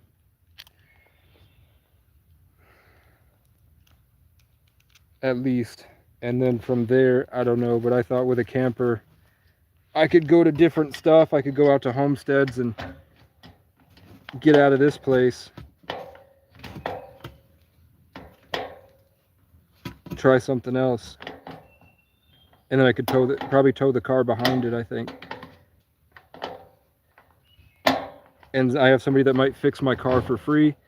So then I could take a camper, and then I have the car, and then probably an e-bike in the camper, and then I could travel and I don't know, maybe run off Demon Hunter's DoorDash account and Walmart Spark account or something.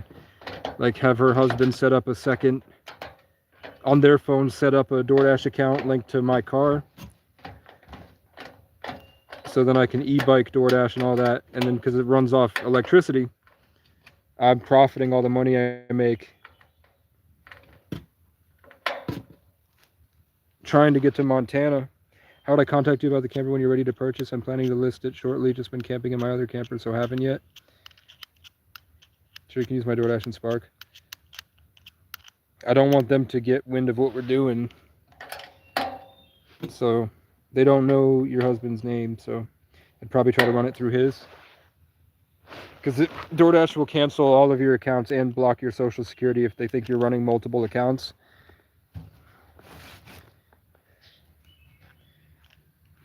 But I don't have I got my DoorDash account, you know, my socials fucked, because I was running 3 phones. So I had my social security number linked to 3 accounts back when you could do that, and then when they made the change, when they made that change, they ran my everybody's social to multiple accounts with AI. So they found out that my social security number had 3 DoorDash accounts for dashing. One of them was Top Dasher in Plattsburgh. I was the top dasher. I don't know, man. I have $1,000. I could really use a camper that's nice. Like, it would kind of save my life. I don't know when I'll get $3,000.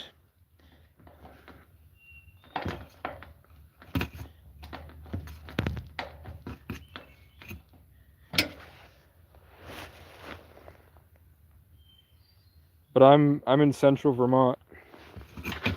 And I just tell people to... It's a great camera. I got it from an old veteran that died, and I repaired all the raw. I've owned it for like 5 years, put over 3,000 miles of camping on it. It runs mint. Please don't sell it to somebody else, man. I could really use that. I have 1,000 if I get paid, and then I would be going to a farm. I'd be trying to work. I'm trying to go to a farm next, or I would be. Somebody is offering $5,000 for 2 months of going out to Alaska and helping them out on horseback for their trail guide tours. They need an extra person to help them with all their stuff for setting up and taking down campsites and feeding the horses and everything. And they would pay pretty decent.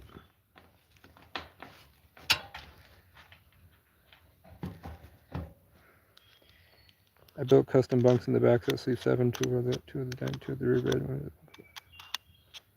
Maybe pay in installments. I could definitely pay you in installments. I could pay you. I mean, that depends on Demon Hunter, because Demon Hunter sends me the tithe. So if you wanted, I could give you 1,000 down and pay you 100 a week, 400 a month. through Cash App or something else.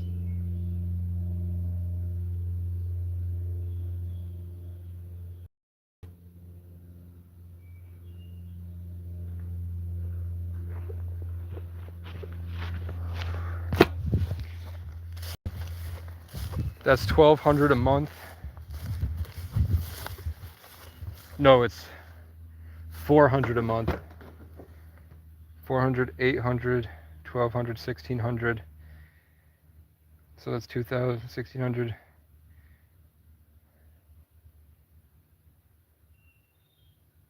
It'd be 3 months.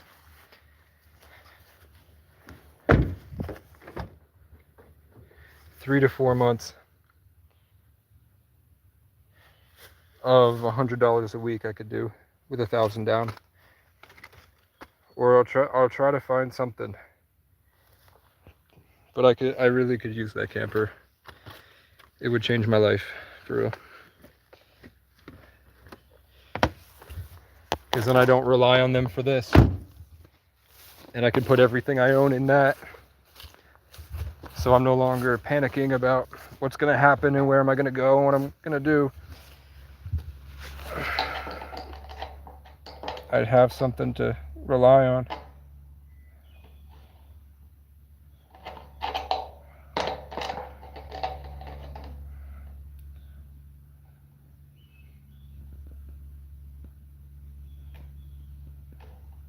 Don't sell it to somebody else, man. Do you need the 3K like right now? Is it like...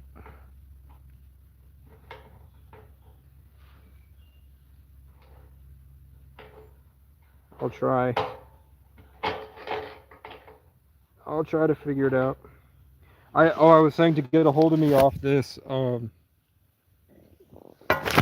just comment on, like, scroll down some of my videos and find a random video and comment on it, and then I'll reply with like an email, and from my email I'll send you the phone number, just to avoid people getting my number through this.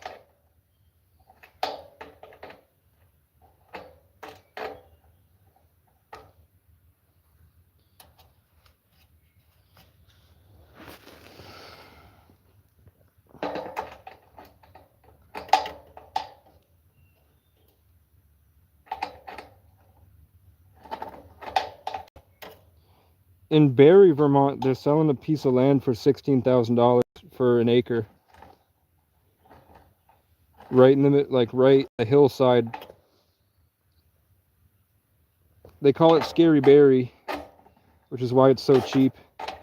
But to just have like a storage shed and a camera kind of hidden away, and to have the camper there sometimes, it's a good start to build a life from. So I'm hoping at some point the felonies of messaging my schizophrenic mother when she filed an RFA, convinced I was trying to kill her, and then she messaged me and I responded to her. So now I'm a felon. Hopefully that will go away somehow. Or it will be like over time, employers will hire me, I won't fail a background check, so I could actually get a job at like FedEx or something, where I'm pulling in like $1,600 a week. And then it's just like 4 months and I have my own land.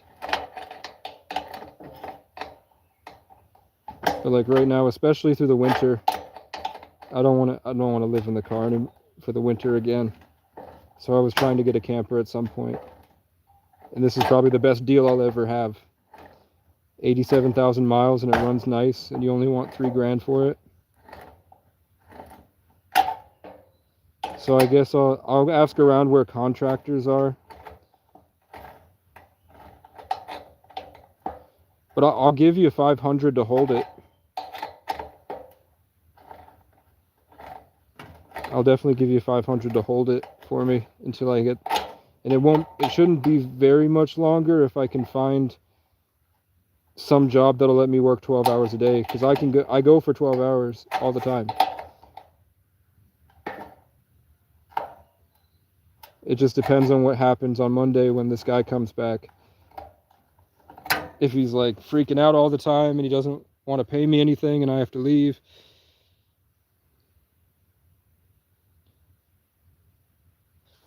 There might be something that happens with that. I don't know.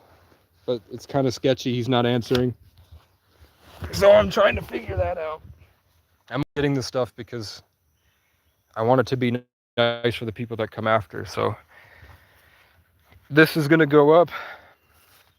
Or else I would have $800 for you, but I bought this stuff to work on the property. Like for all this wood to build sheds for storage. I got this wagon and my trash bags went missing. So I have it all in the back of that fucking...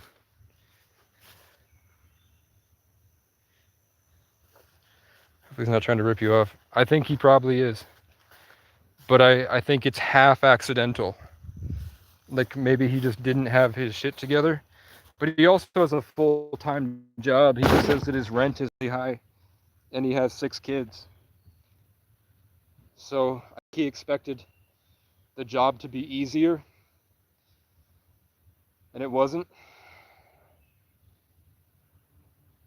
So he needed to hire somebody.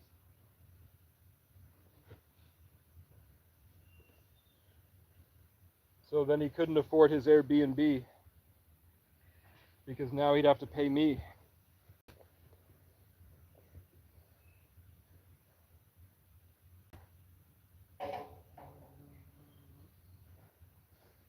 I told him he should buy a camper. If he's going to be spending $1,000 a week for the next month, he should buy a $2,000 camper and save $2,000.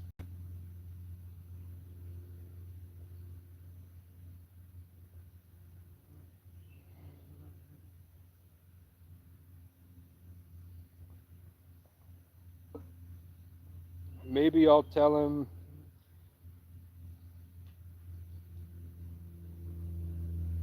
I don't know. I was like, maybe he can buy it and I'll buy it off him. And then he can live in it instead of his Airbnb.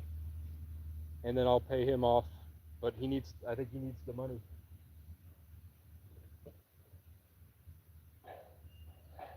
I was like, if I get an extra camper, you have a place to stay. And I'll owe you that money. And then I'll work for that money to be paid off. And then you don't have to spend money on an Airbnb. And instead you can stay in the nice camper.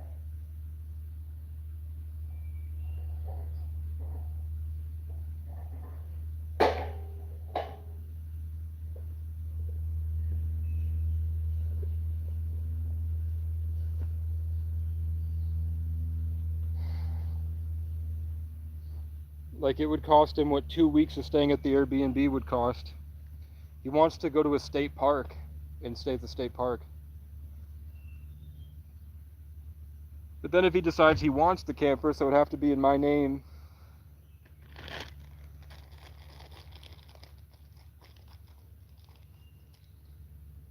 So he can't steal it from me, even though he technically bought it.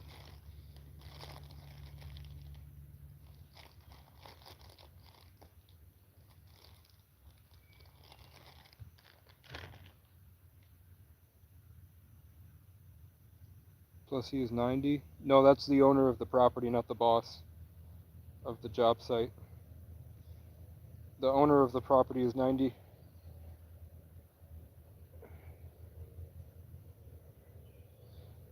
How do I come up with $2,000? I don't know, man. Don't sell it, bro. Save it, man. I'll have it. I swear.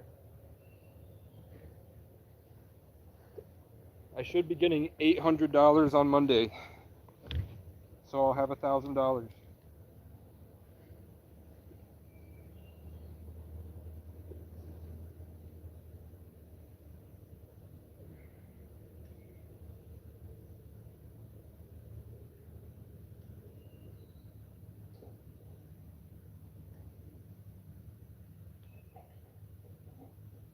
Should I do a GoFundMe? You think people would actually pay?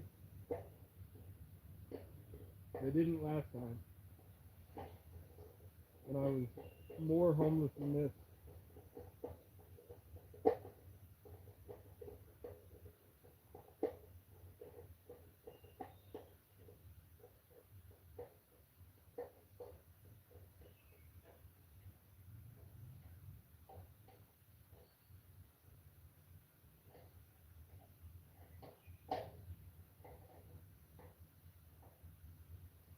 Kool-Aid, if you wanted to come up here and stay, instead of having to spend a campsite to stay in a really nice part of Vermont, you can just stay here in the camper, and I could look that way. I could look at it, and I'd give you 1,000 down.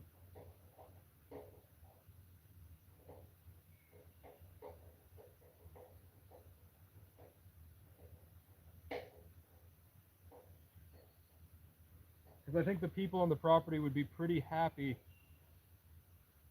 that I'm working on a way to get out of here. I think they would be fine with it.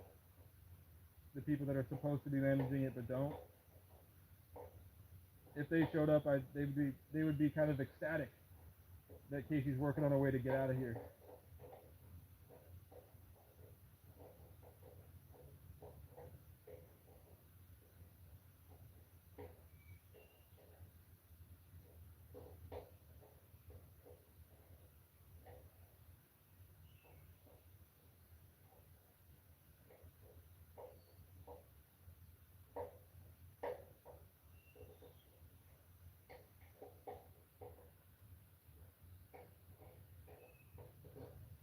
The mosquitoes are here.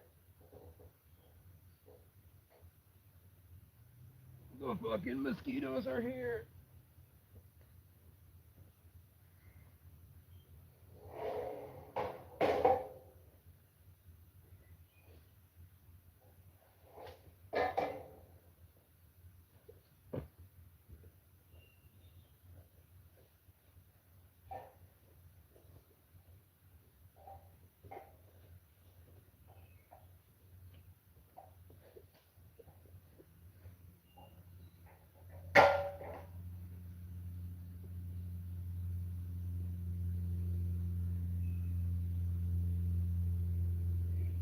If the mosquitoes get really bad,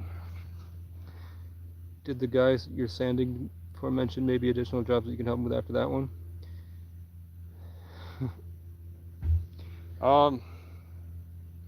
Once it's sanded, it needs to be painted, and then he needs help building a deck.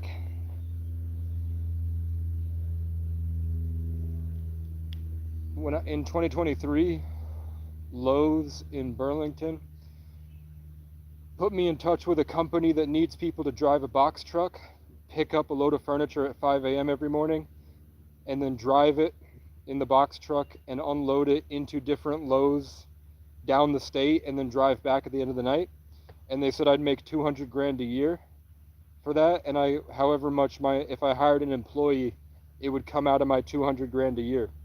So if I paid an employee $45,000 a year, I would make $155,000 a year. Or if I did it all myself, or if I got like my cousin Jesse involved and we just kept the money to buy land for ourselves and he helped me unload it. So he worked pretty much for free because the money would all be going back to the family and to getting us land. But in 2023, I was sitting on a mountaintop and I asked if I should do that to give me a bird left to right, and I asked if I should pursue music and right to left, and an eagle flew right to left in front of my car, so I didn't do that. And then I started investing in the music, and then my car broke down, and then I couldn't do that job, and then I started performing songs, and then I got a new car, which eventually led me here. So I was thinking, if that guy's trying to stay in Burlington and he already has a job where he unloads appliances, if I can get that guy who's, I don't know if he's bad or good or what. I just know that he's not here right now and he's not answering. And he did some things that made me seem like there was something bad going on, but I'm giving him the benefit of the doubt.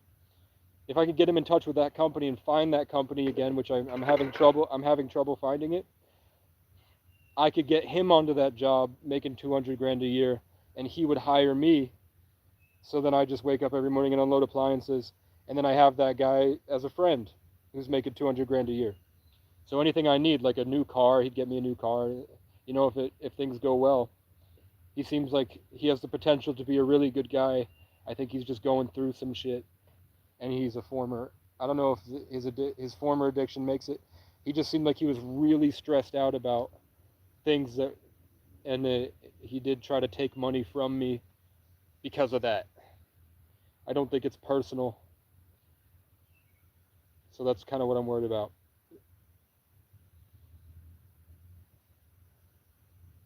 He's a recovering addict that found God, so good on him. But sometimes it seemed like he got way too stressed out about stuff, and then he started digging into my pockets a little bit. So it depends on how that goes. And I'll find out on Monday, because he desperately needs people. Other than that, I was thinking about just going to Amish farms and telling them my situation.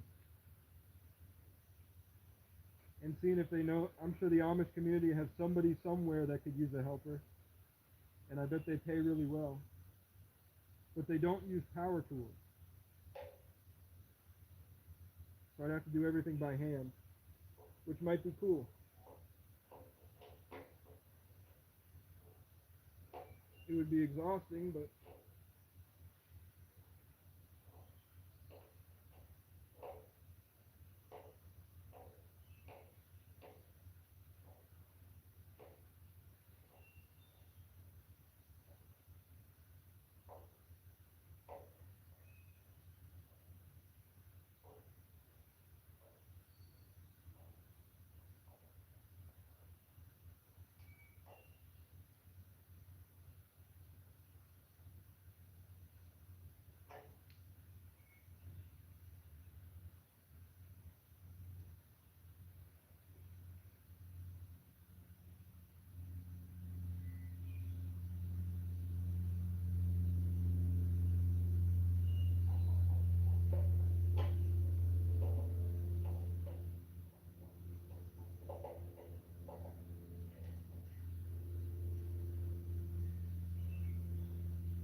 let me grab my phone. Does Vermont have 10 vacancies?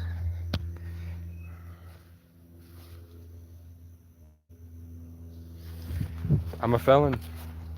I'm a convicted felon. We have something called Voc Rehab and High Ability, which is like a temp agency that gets you in touch if you're homeless. But they said they don't really have anything. Unless I had $3,000 to get my flagger certification. But I was told about a farm that pays $15 an hour, but they let me stay there. And they helped me get my CDL.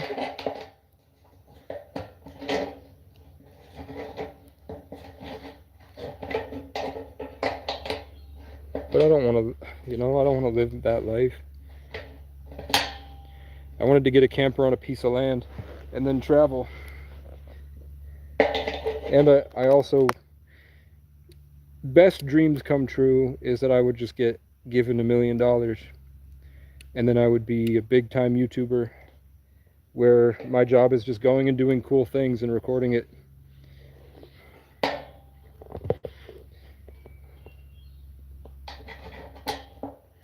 While I work on my sanctuary for people like me to go to get away from it all, so they don't have to suffer alone like I did.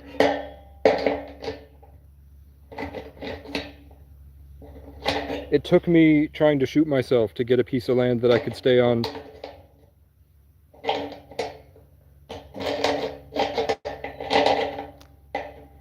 If I had 337 acres in Waterbury, I could have like 20 people at a time that are chill and just want to keep by themselves, resting in shacks across the land in the mountains, just hiding in shacks. There's good phone service up there because the cell tower is probably nearby.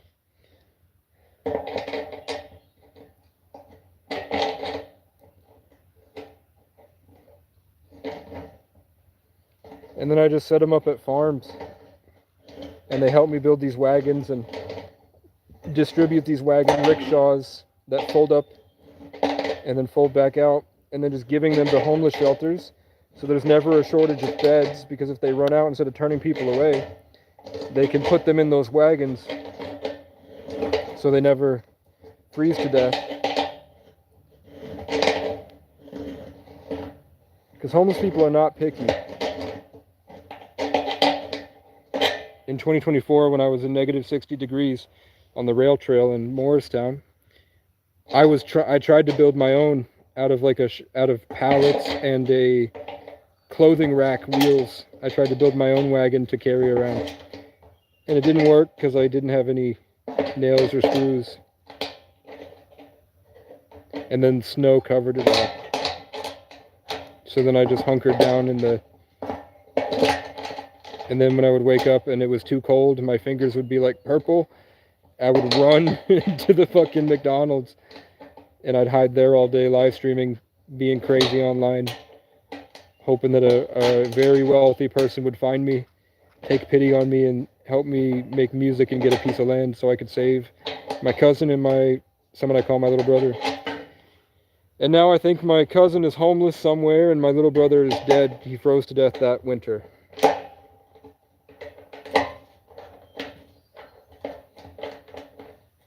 And I showed myself applying to jobs every day. It wasn't that I was being lazy. I was trying to find work, and I couldn't find work anywhere. Even when you get to the end of those videos when I'm in Johnson, I applied to the Maple Fields. I applied to the Dollar General and the Irving Station. I asked the Chinese kitchen if they would hire me as a dishwasher, and nobody answered me. Nobody responded to my emails. I put in the physical application, nobody called me back, and then eventually the select board forced the police to just drop me off at a motel in Berlin. They kicked me out nicely. Like that police station spent, I think, $200 out of their account. And it is taxpayer money, it's not their own money. It would have gone to like them just sitting on their butt doing nothing, but they did pay. They didn't have to.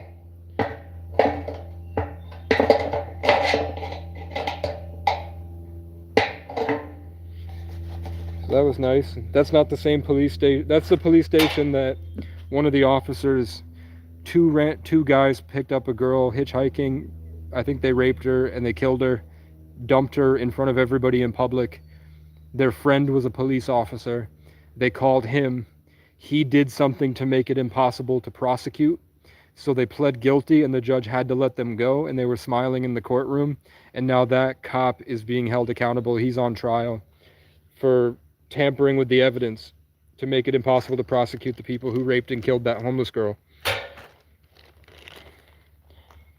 That's the police station that helped me when they kicked me out of town. They brought me to Berlin and paid for 2 nights for me to stay in a motel so that I could get into the motel program.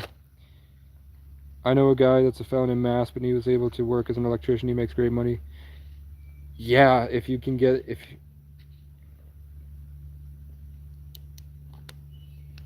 I guess the system is that if you can get money under the table enough to get your contractor's license, then because you're your own employer, you don't need to pass a background check. If you can make your own business, it doesn't matter that you're a felon. But for like all the gas stations here I've applied to, all the grocery stores I've applied to, I even applied to Walmart. There's a private contractor that does overnight remodeling of different places, so I would be traveling around New England remodeling places for 20 to 22 an hour. Even they said I couldn't pass a background check because my mom filed an RFA. She messaged me, I responded to her, she called the police. And the worst thing I said to her was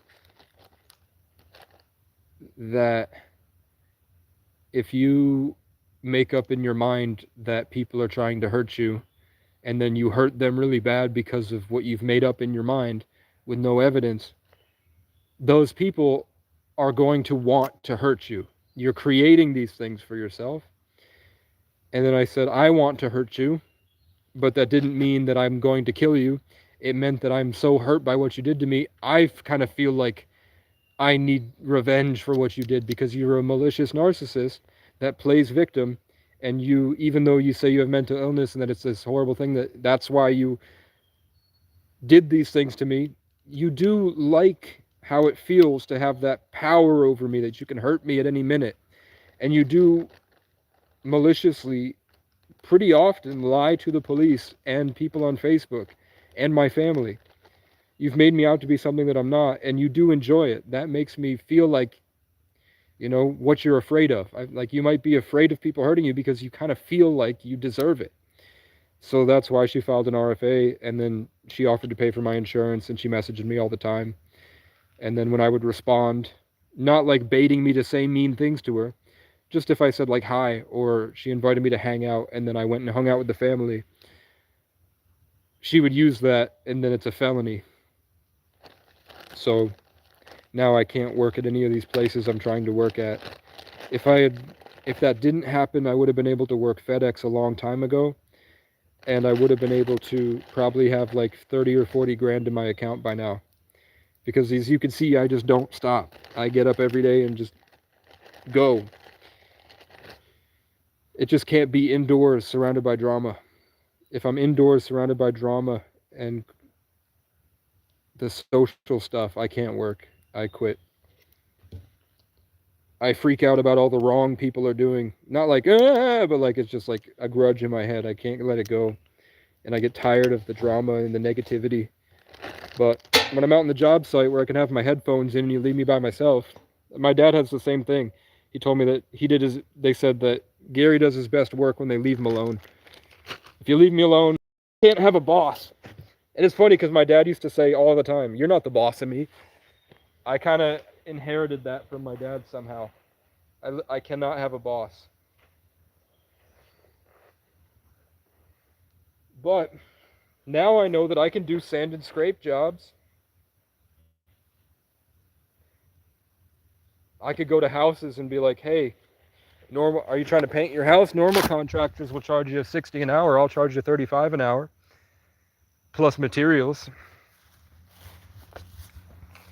Get a $100 orbital sander.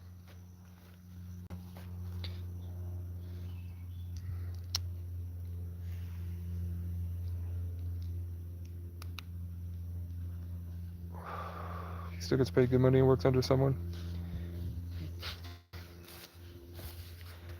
I don't know. Every church in the area has my number and name on a sticky note in their office that says needs work, and they haven't called me. So that it might just be that everybody's nephew is on it already. Nobody out here really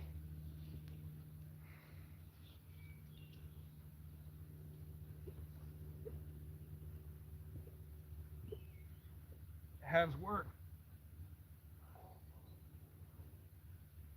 How the hell am I going to do this?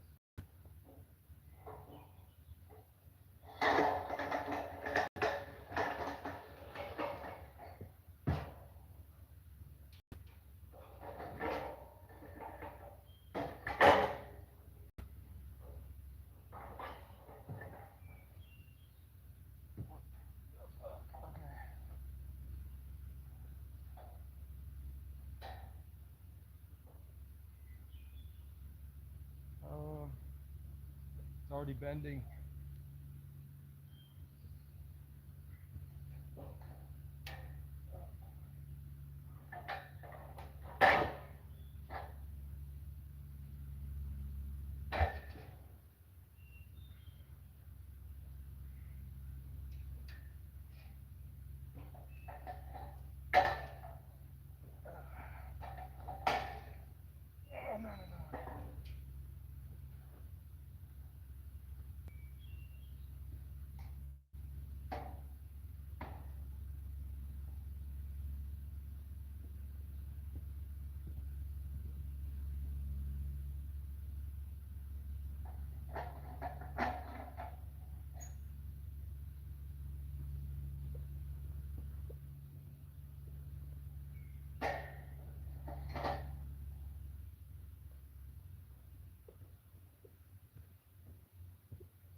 kind of the best I can do.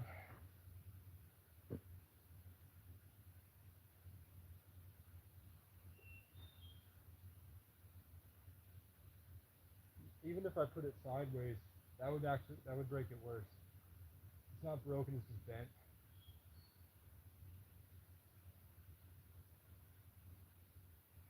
I need something I can lay this on. I just need to take one of these.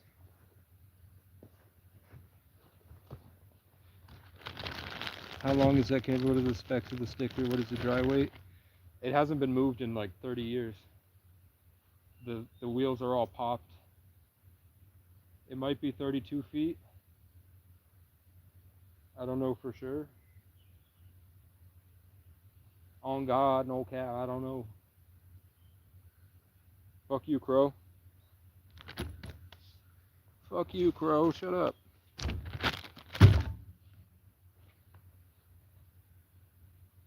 What in the younger Dryas Impact is going on?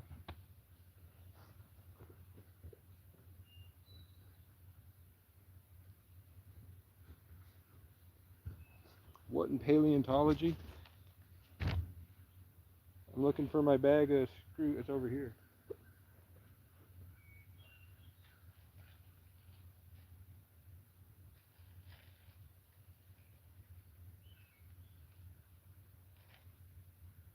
It expects me to have a 6-foot ladder, and I don't.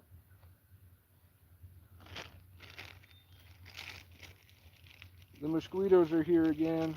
Get off me.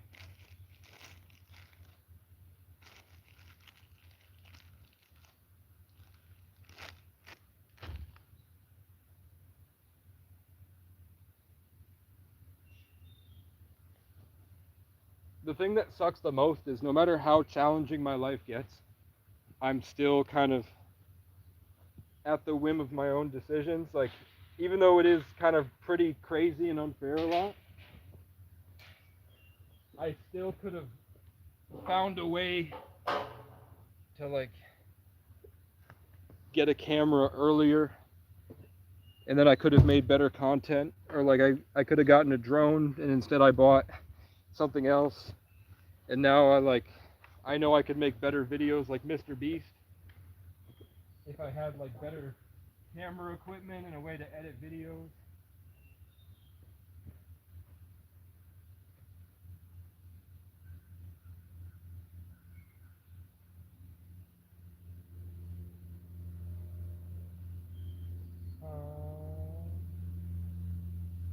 Men.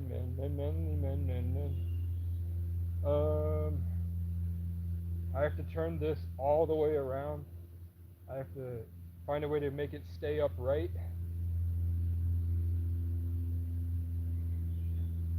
And then I have to attach the sides to it.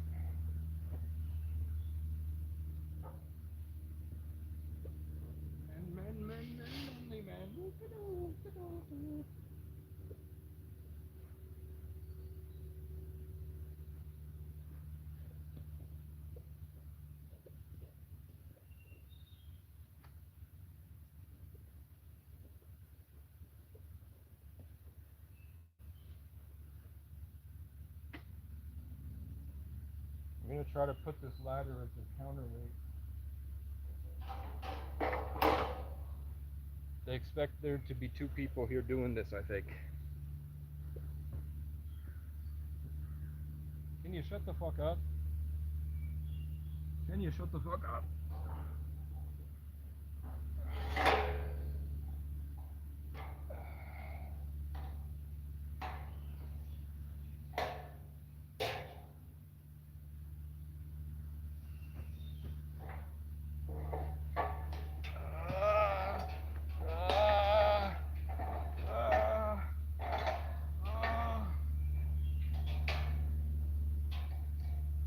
Monkey bars. Yeah.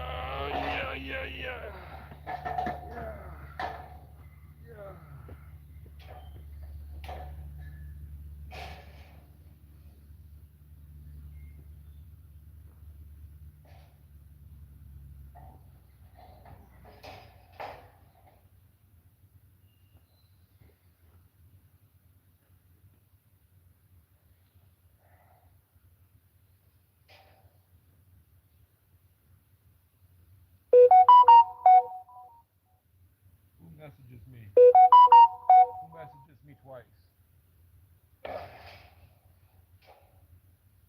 That sounds like a Cash App payment.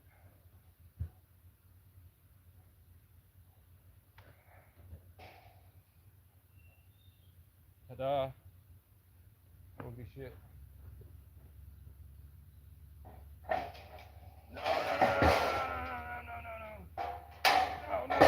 No, no. Fuck you.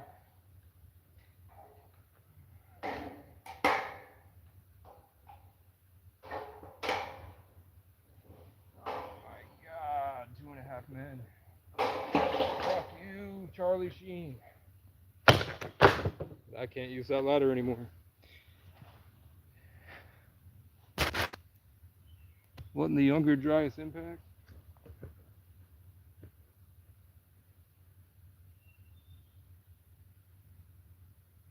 Maybe I put the ladder in the middle.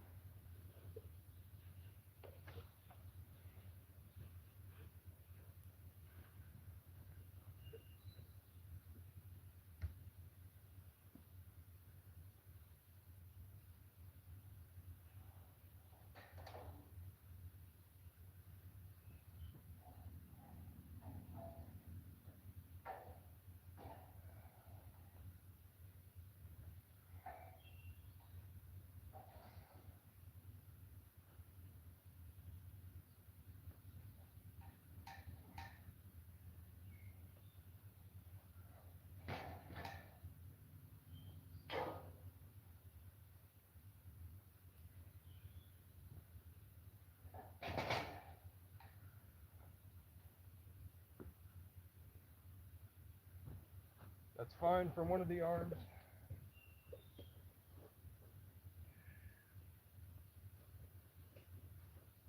And then I can use this arm as a counterweight.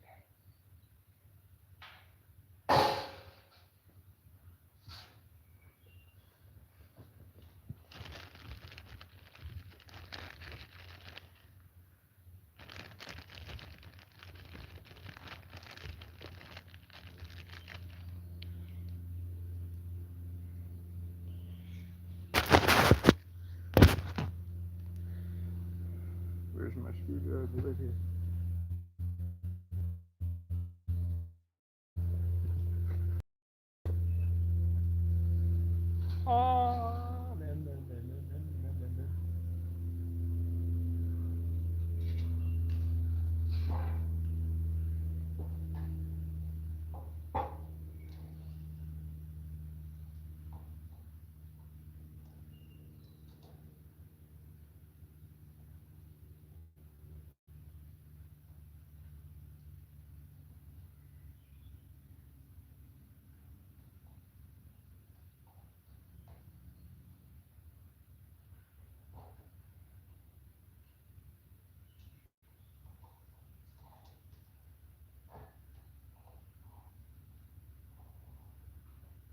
The worst part, I mean, if I went to college, I wouldn't know anything that I know now.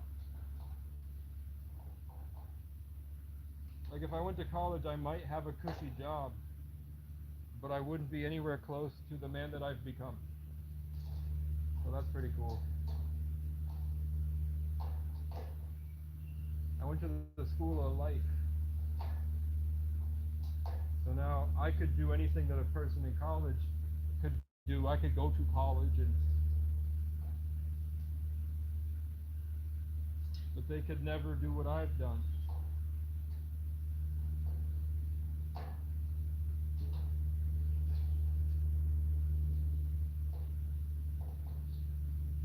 What the fuck?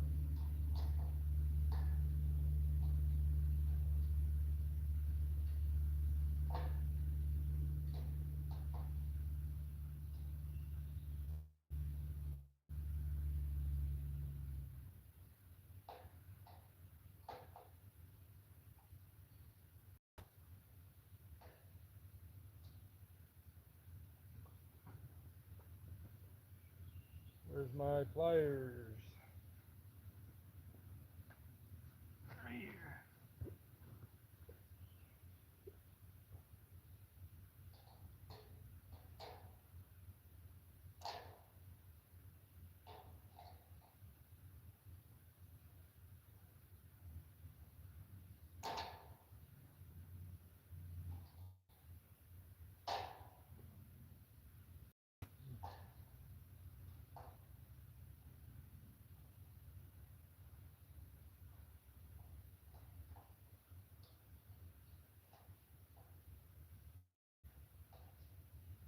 in the Younger Dryas Impact you talking about, bitch? What in the DMT aliens are you on about, bitch? What in the indifferent insectoid are you talking about, bitch?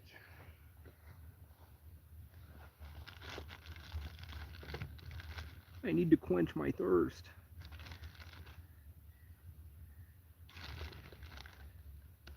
Estoy triste. I'll even see that. I don't even know.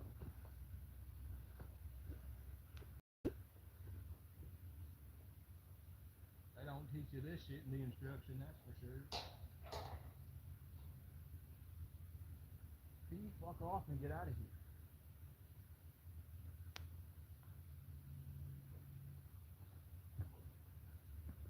Yeah. I smacked him in the face. I got him right in the eye, too. Oh, you don't care? I got you twice. You still gonna try? No. Oh. He's back. He's gone. He's back. He lands. Because I've heard him. There he goes. He did a 360 around and flew right where I looked. He's sitting in that tree over there from the previous battle. No.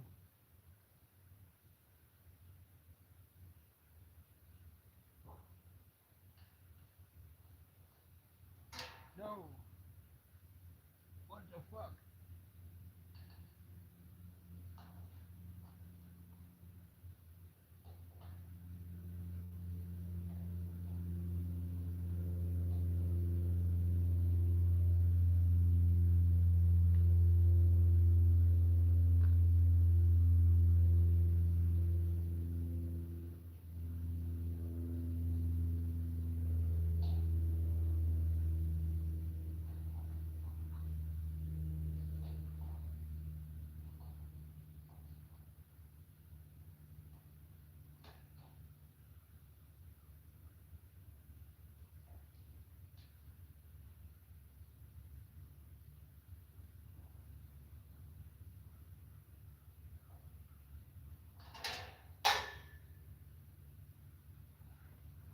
This one is stripped. I'm gonna have to use it eventually.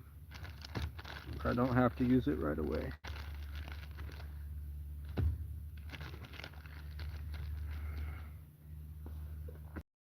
What are you talking about? Huh? What do you want? What about a cantilever? What is a cantilever, bird? Why are you telling me that? The bird's telling me to use a cantilever. Can anybody tell me what that is? What is a cantilever? Fuck you! Fuck you, crow.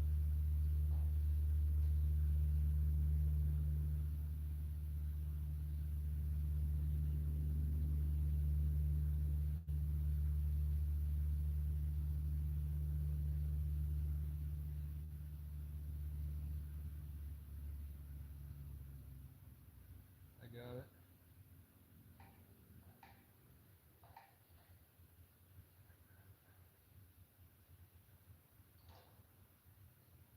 It's kind of in.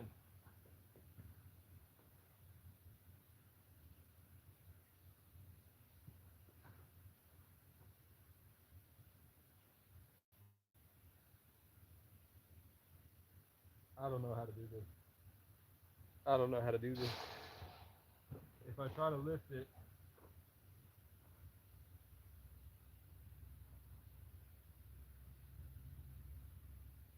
without a support here,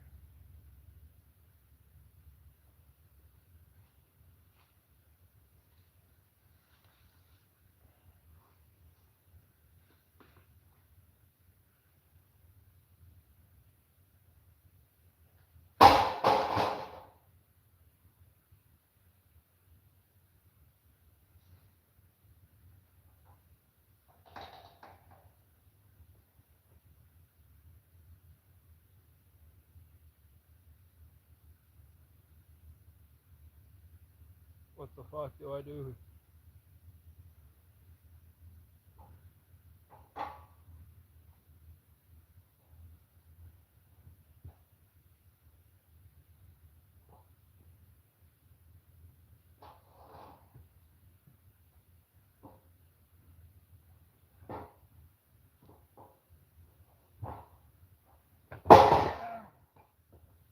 Hit that one part of your knee. Oh, fuck. Oh, fuck. Oh.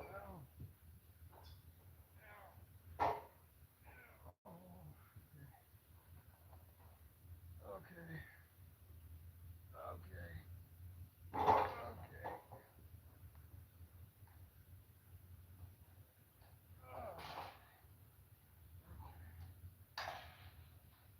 Okay.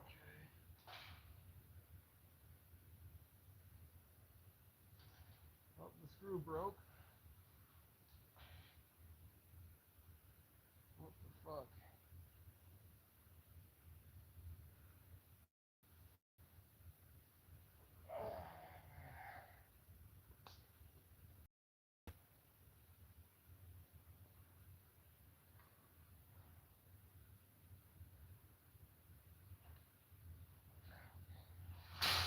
Oh, God.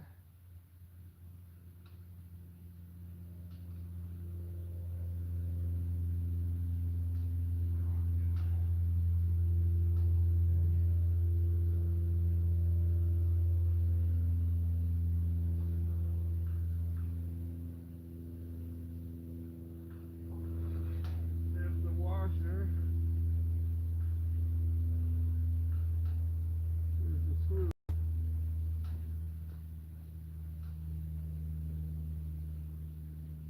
How did that even fall out, man?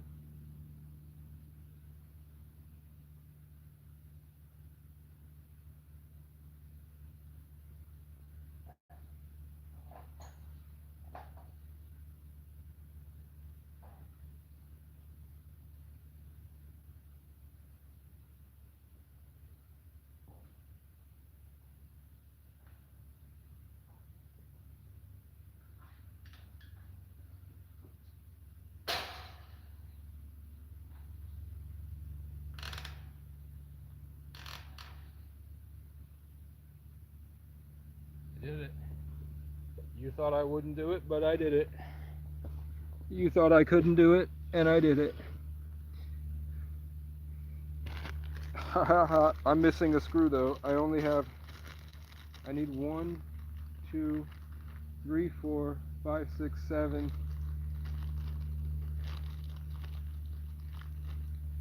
I need 7, I have 3. And 2 of them are stripped.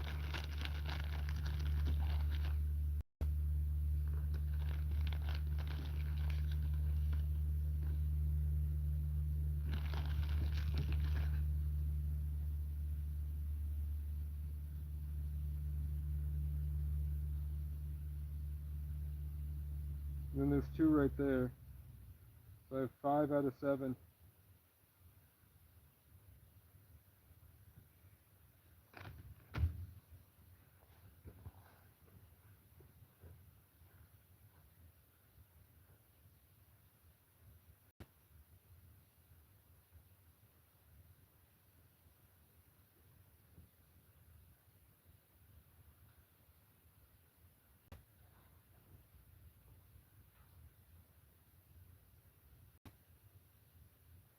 The ladder's too heavy.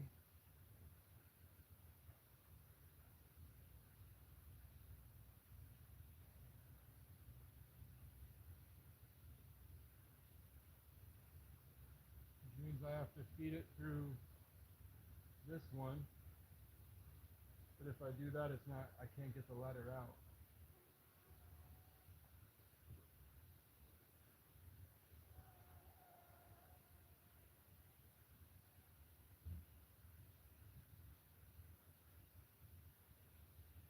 There's a mouse in my house.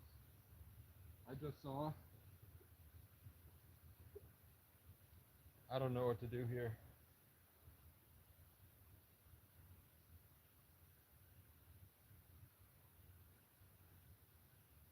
I guess I could try to carry it against the camper wall.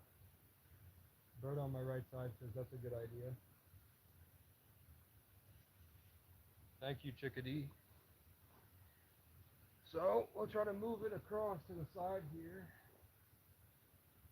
which means this has to go down.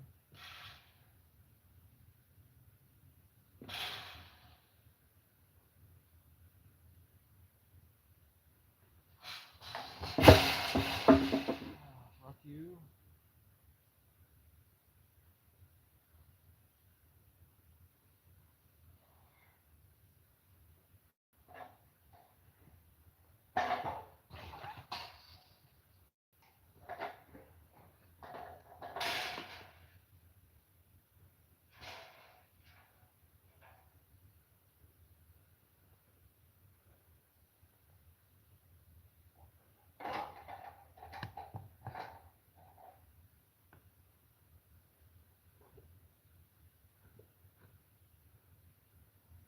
Huh?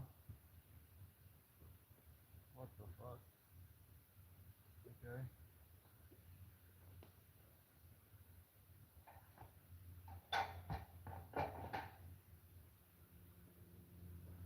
Okay.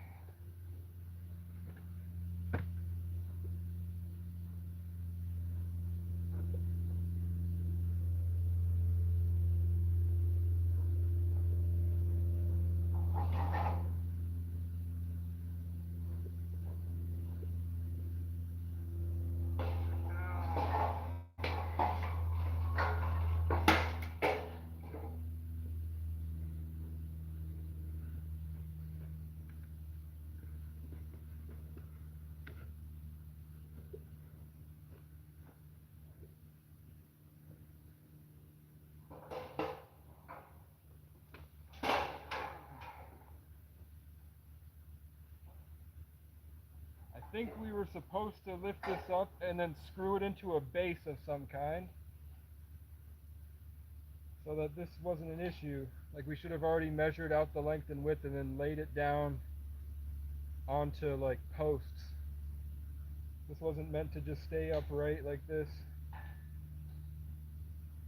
It was supposed to be bolted down before we put the walls together. The posts were already supposed to be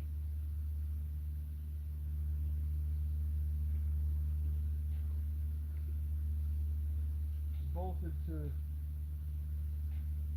I guess I still could do that. I could screw it into boards. I could go get 2x4 by what, 10s, I think. So that they all stay together on the floor. But I'm already this far into it. We're gonna try to figure it out. Okay, if this falls, it breaks my car, so we gotta go. Gotta go fast. Yeah, if this falls backwards, it's breaking my car. Is this even the right? Yeah, it is.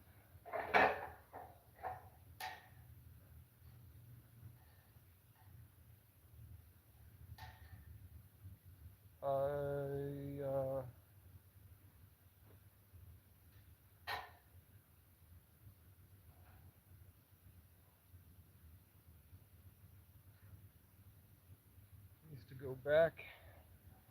Ah! Fuck you. Fuck you, bitch.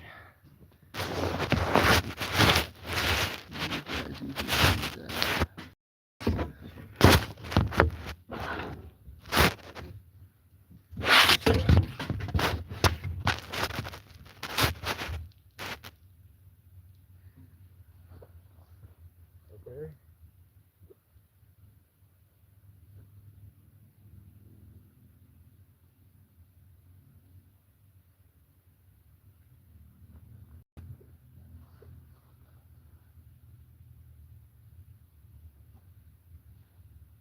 I'm gonna try to put this one on that.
Okay.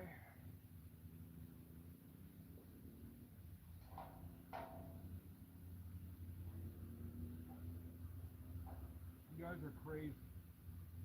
Kool-Aid Man doesn't sound that crazy. Some of you guys sound pretty fucking bonkers. I'll tell you that much.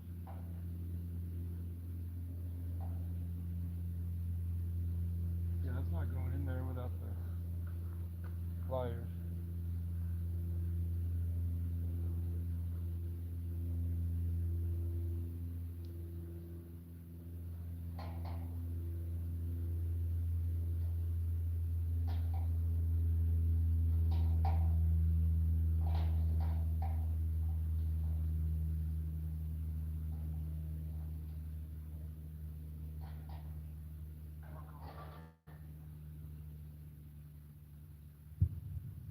Gunshot.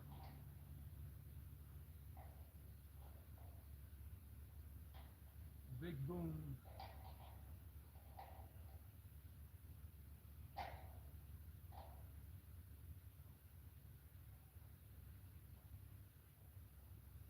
The world is ending and I'm building a gazebo for a man who physically can't come here. What the fuck?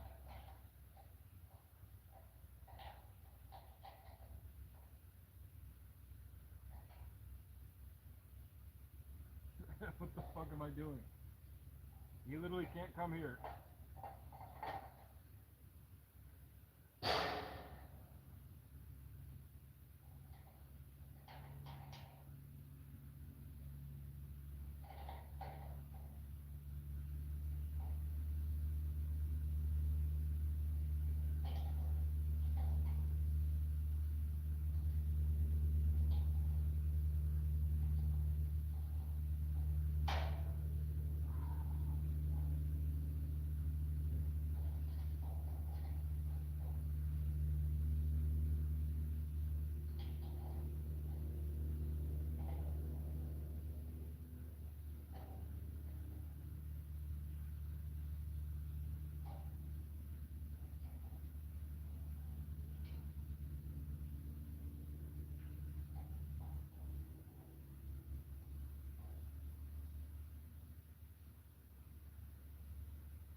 Now I have to figure out. It's not great.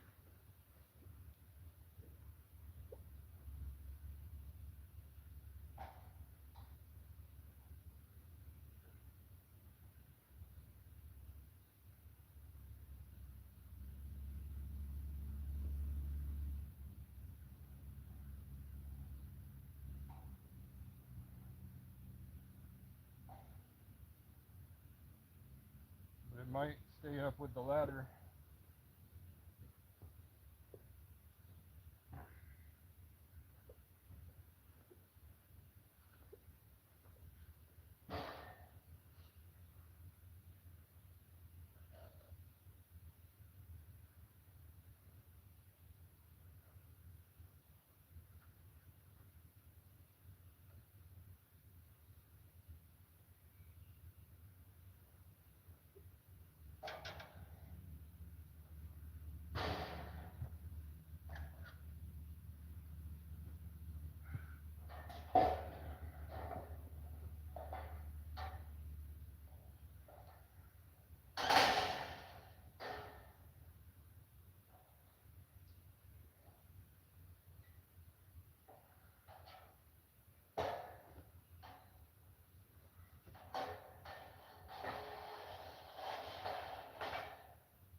my car.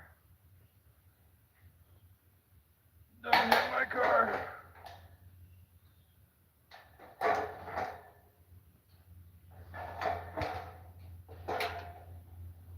the fuck am I doing, man? Alright.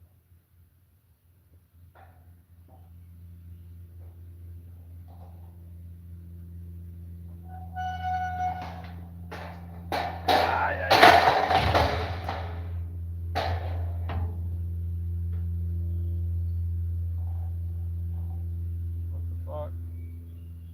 Shut up, Crow.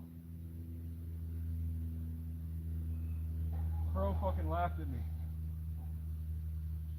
It went, ha ha ha ha. Fuck off, Crow.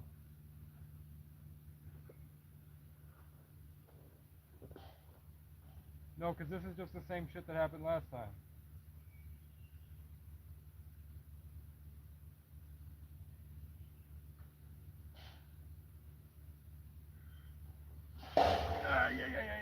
Yeah. Oh, that shit was close. Holy crap. Holy crap. Holy crap. That shit was close.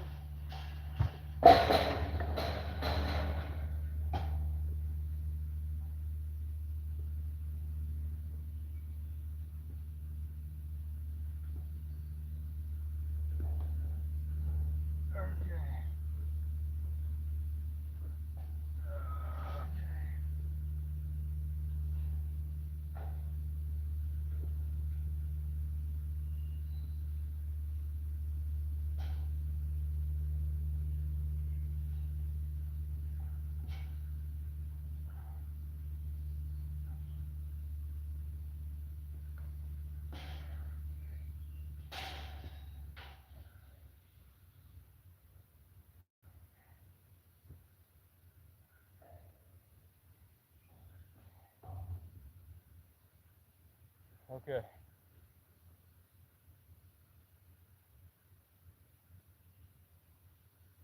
Now I just lift it up, and then I'm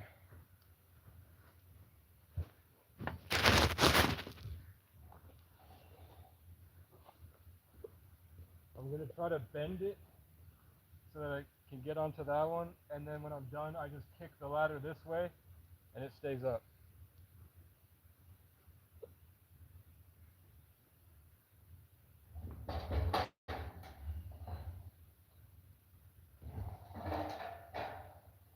The instructions were wrong.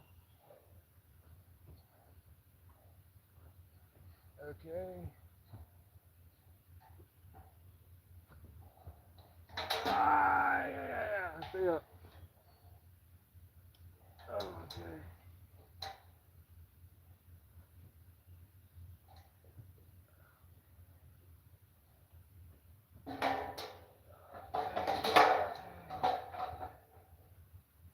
Oh God, stay up. Oh, it's too bent now.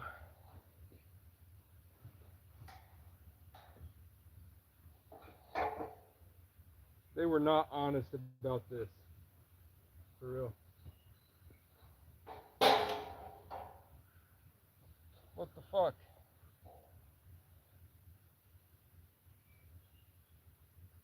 Shut up.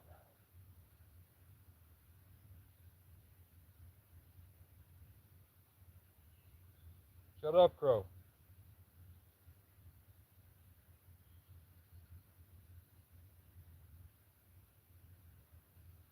I'm hearing noises, and the crows are alerting me to somebody else here. I think somebody's down there that can hear me. I've been out here long enough, the birds tell me. The birds tell me when people are here. I know when the crows are signaling to each other that there's another presence. I'm hearing somebody down there. I think they've been here for a while just listening to what I'm saying.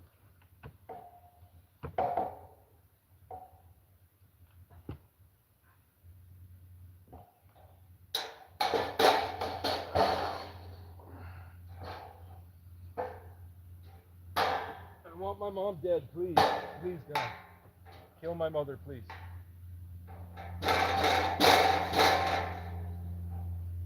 It's fucking disgusting. Stop watching. I don't know you. I don't love you. It's weird. It's an unhealthy obsession that's completely one-sided. It has nothing to do with me. I'm 26 years old. Get the fuck out of my life. I haven't wanted you in my life since I was 14 years old. I don't know you. Therapists say that you're a sick, disgusting person.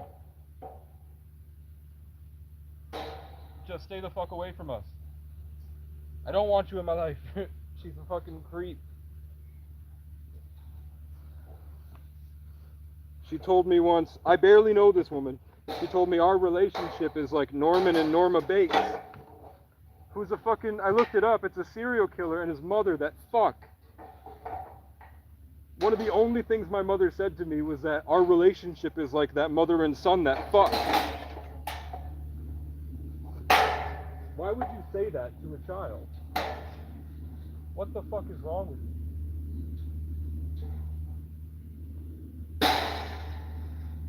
Yeah, this shit is broken.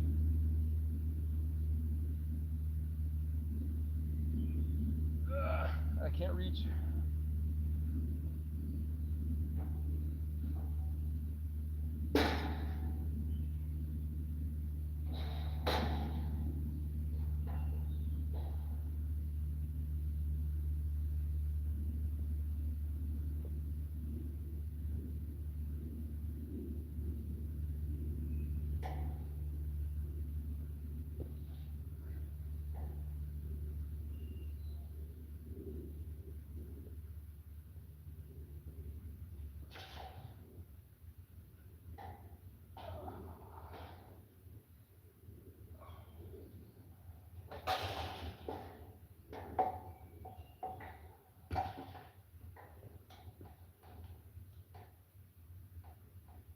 I don't think I can do this. I think it's just gonna break.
Even putting it in cinder blocks doesn't work.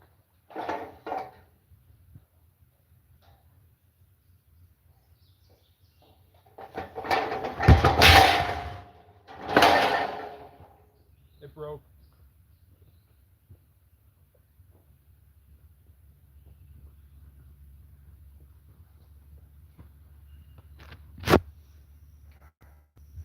It broke.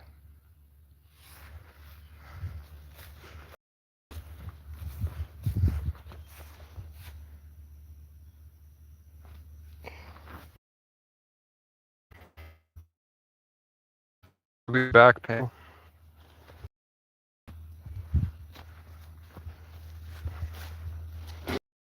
You don't know what people have done to me and for how long it went on. It was every single day, all day, for 15 years.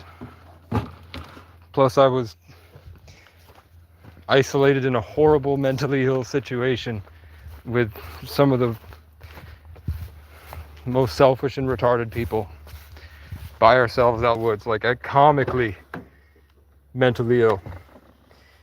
So I never even had a chance from birth to be normal and then I get shamed for being not normal, and then I got beaten and traumatized and locked in rooms until I couldn't function, and I fought and I did a lot with my life. I got better results than normal people, and then they got jealous, and then they beat me until I couldn't function.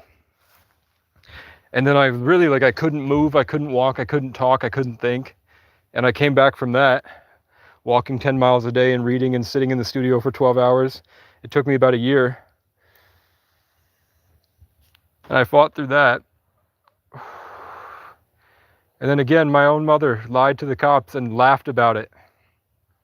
That she gave me felonies so I can't work, so that she could ruin my life. Because they were jealous. When I came back to show them that I got a car, they tried to steal my car from me, and they lied to the cops to have me arrested and tried to take my car from me. Every day is just being belittled and shit on, and people trying to force me into homelessness. And it has nothing to do with me. They don't talk to me. If any of these people had sat down and had a conversation with me, they would realize they're mad at shit in their head, and I was just an easy target to throw their shit on.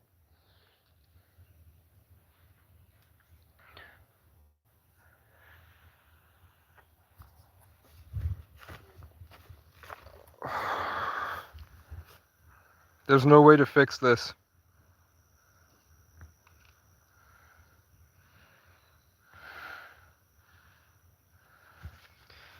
I guess I could have unscrewed it. I could have unscrewed it and then put one leg at a time, and then screwed it back together once it was all together, but I do have 2 of these that work, so I'll do that tomorrow.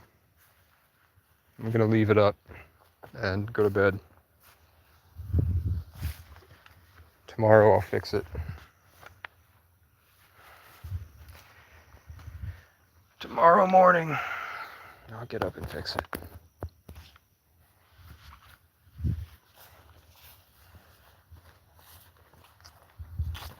I can't even cry anymore, man. It's like I can see my body trying to cry and it doesn't work because I'm stuck in the focus. Like I'm still in a war zone and I need to get through it.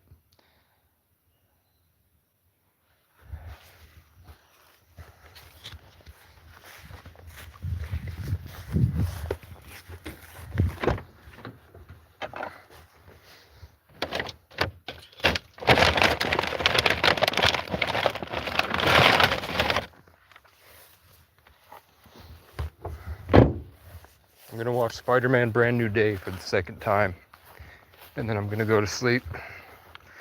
I'm gonna wake up and I'm gonna finish this, and then I have to work on when they came up and smashed the gazebo.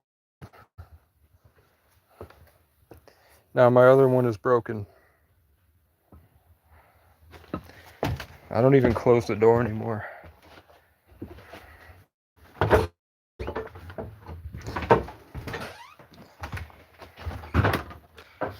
Supposed to do trash today. Bed.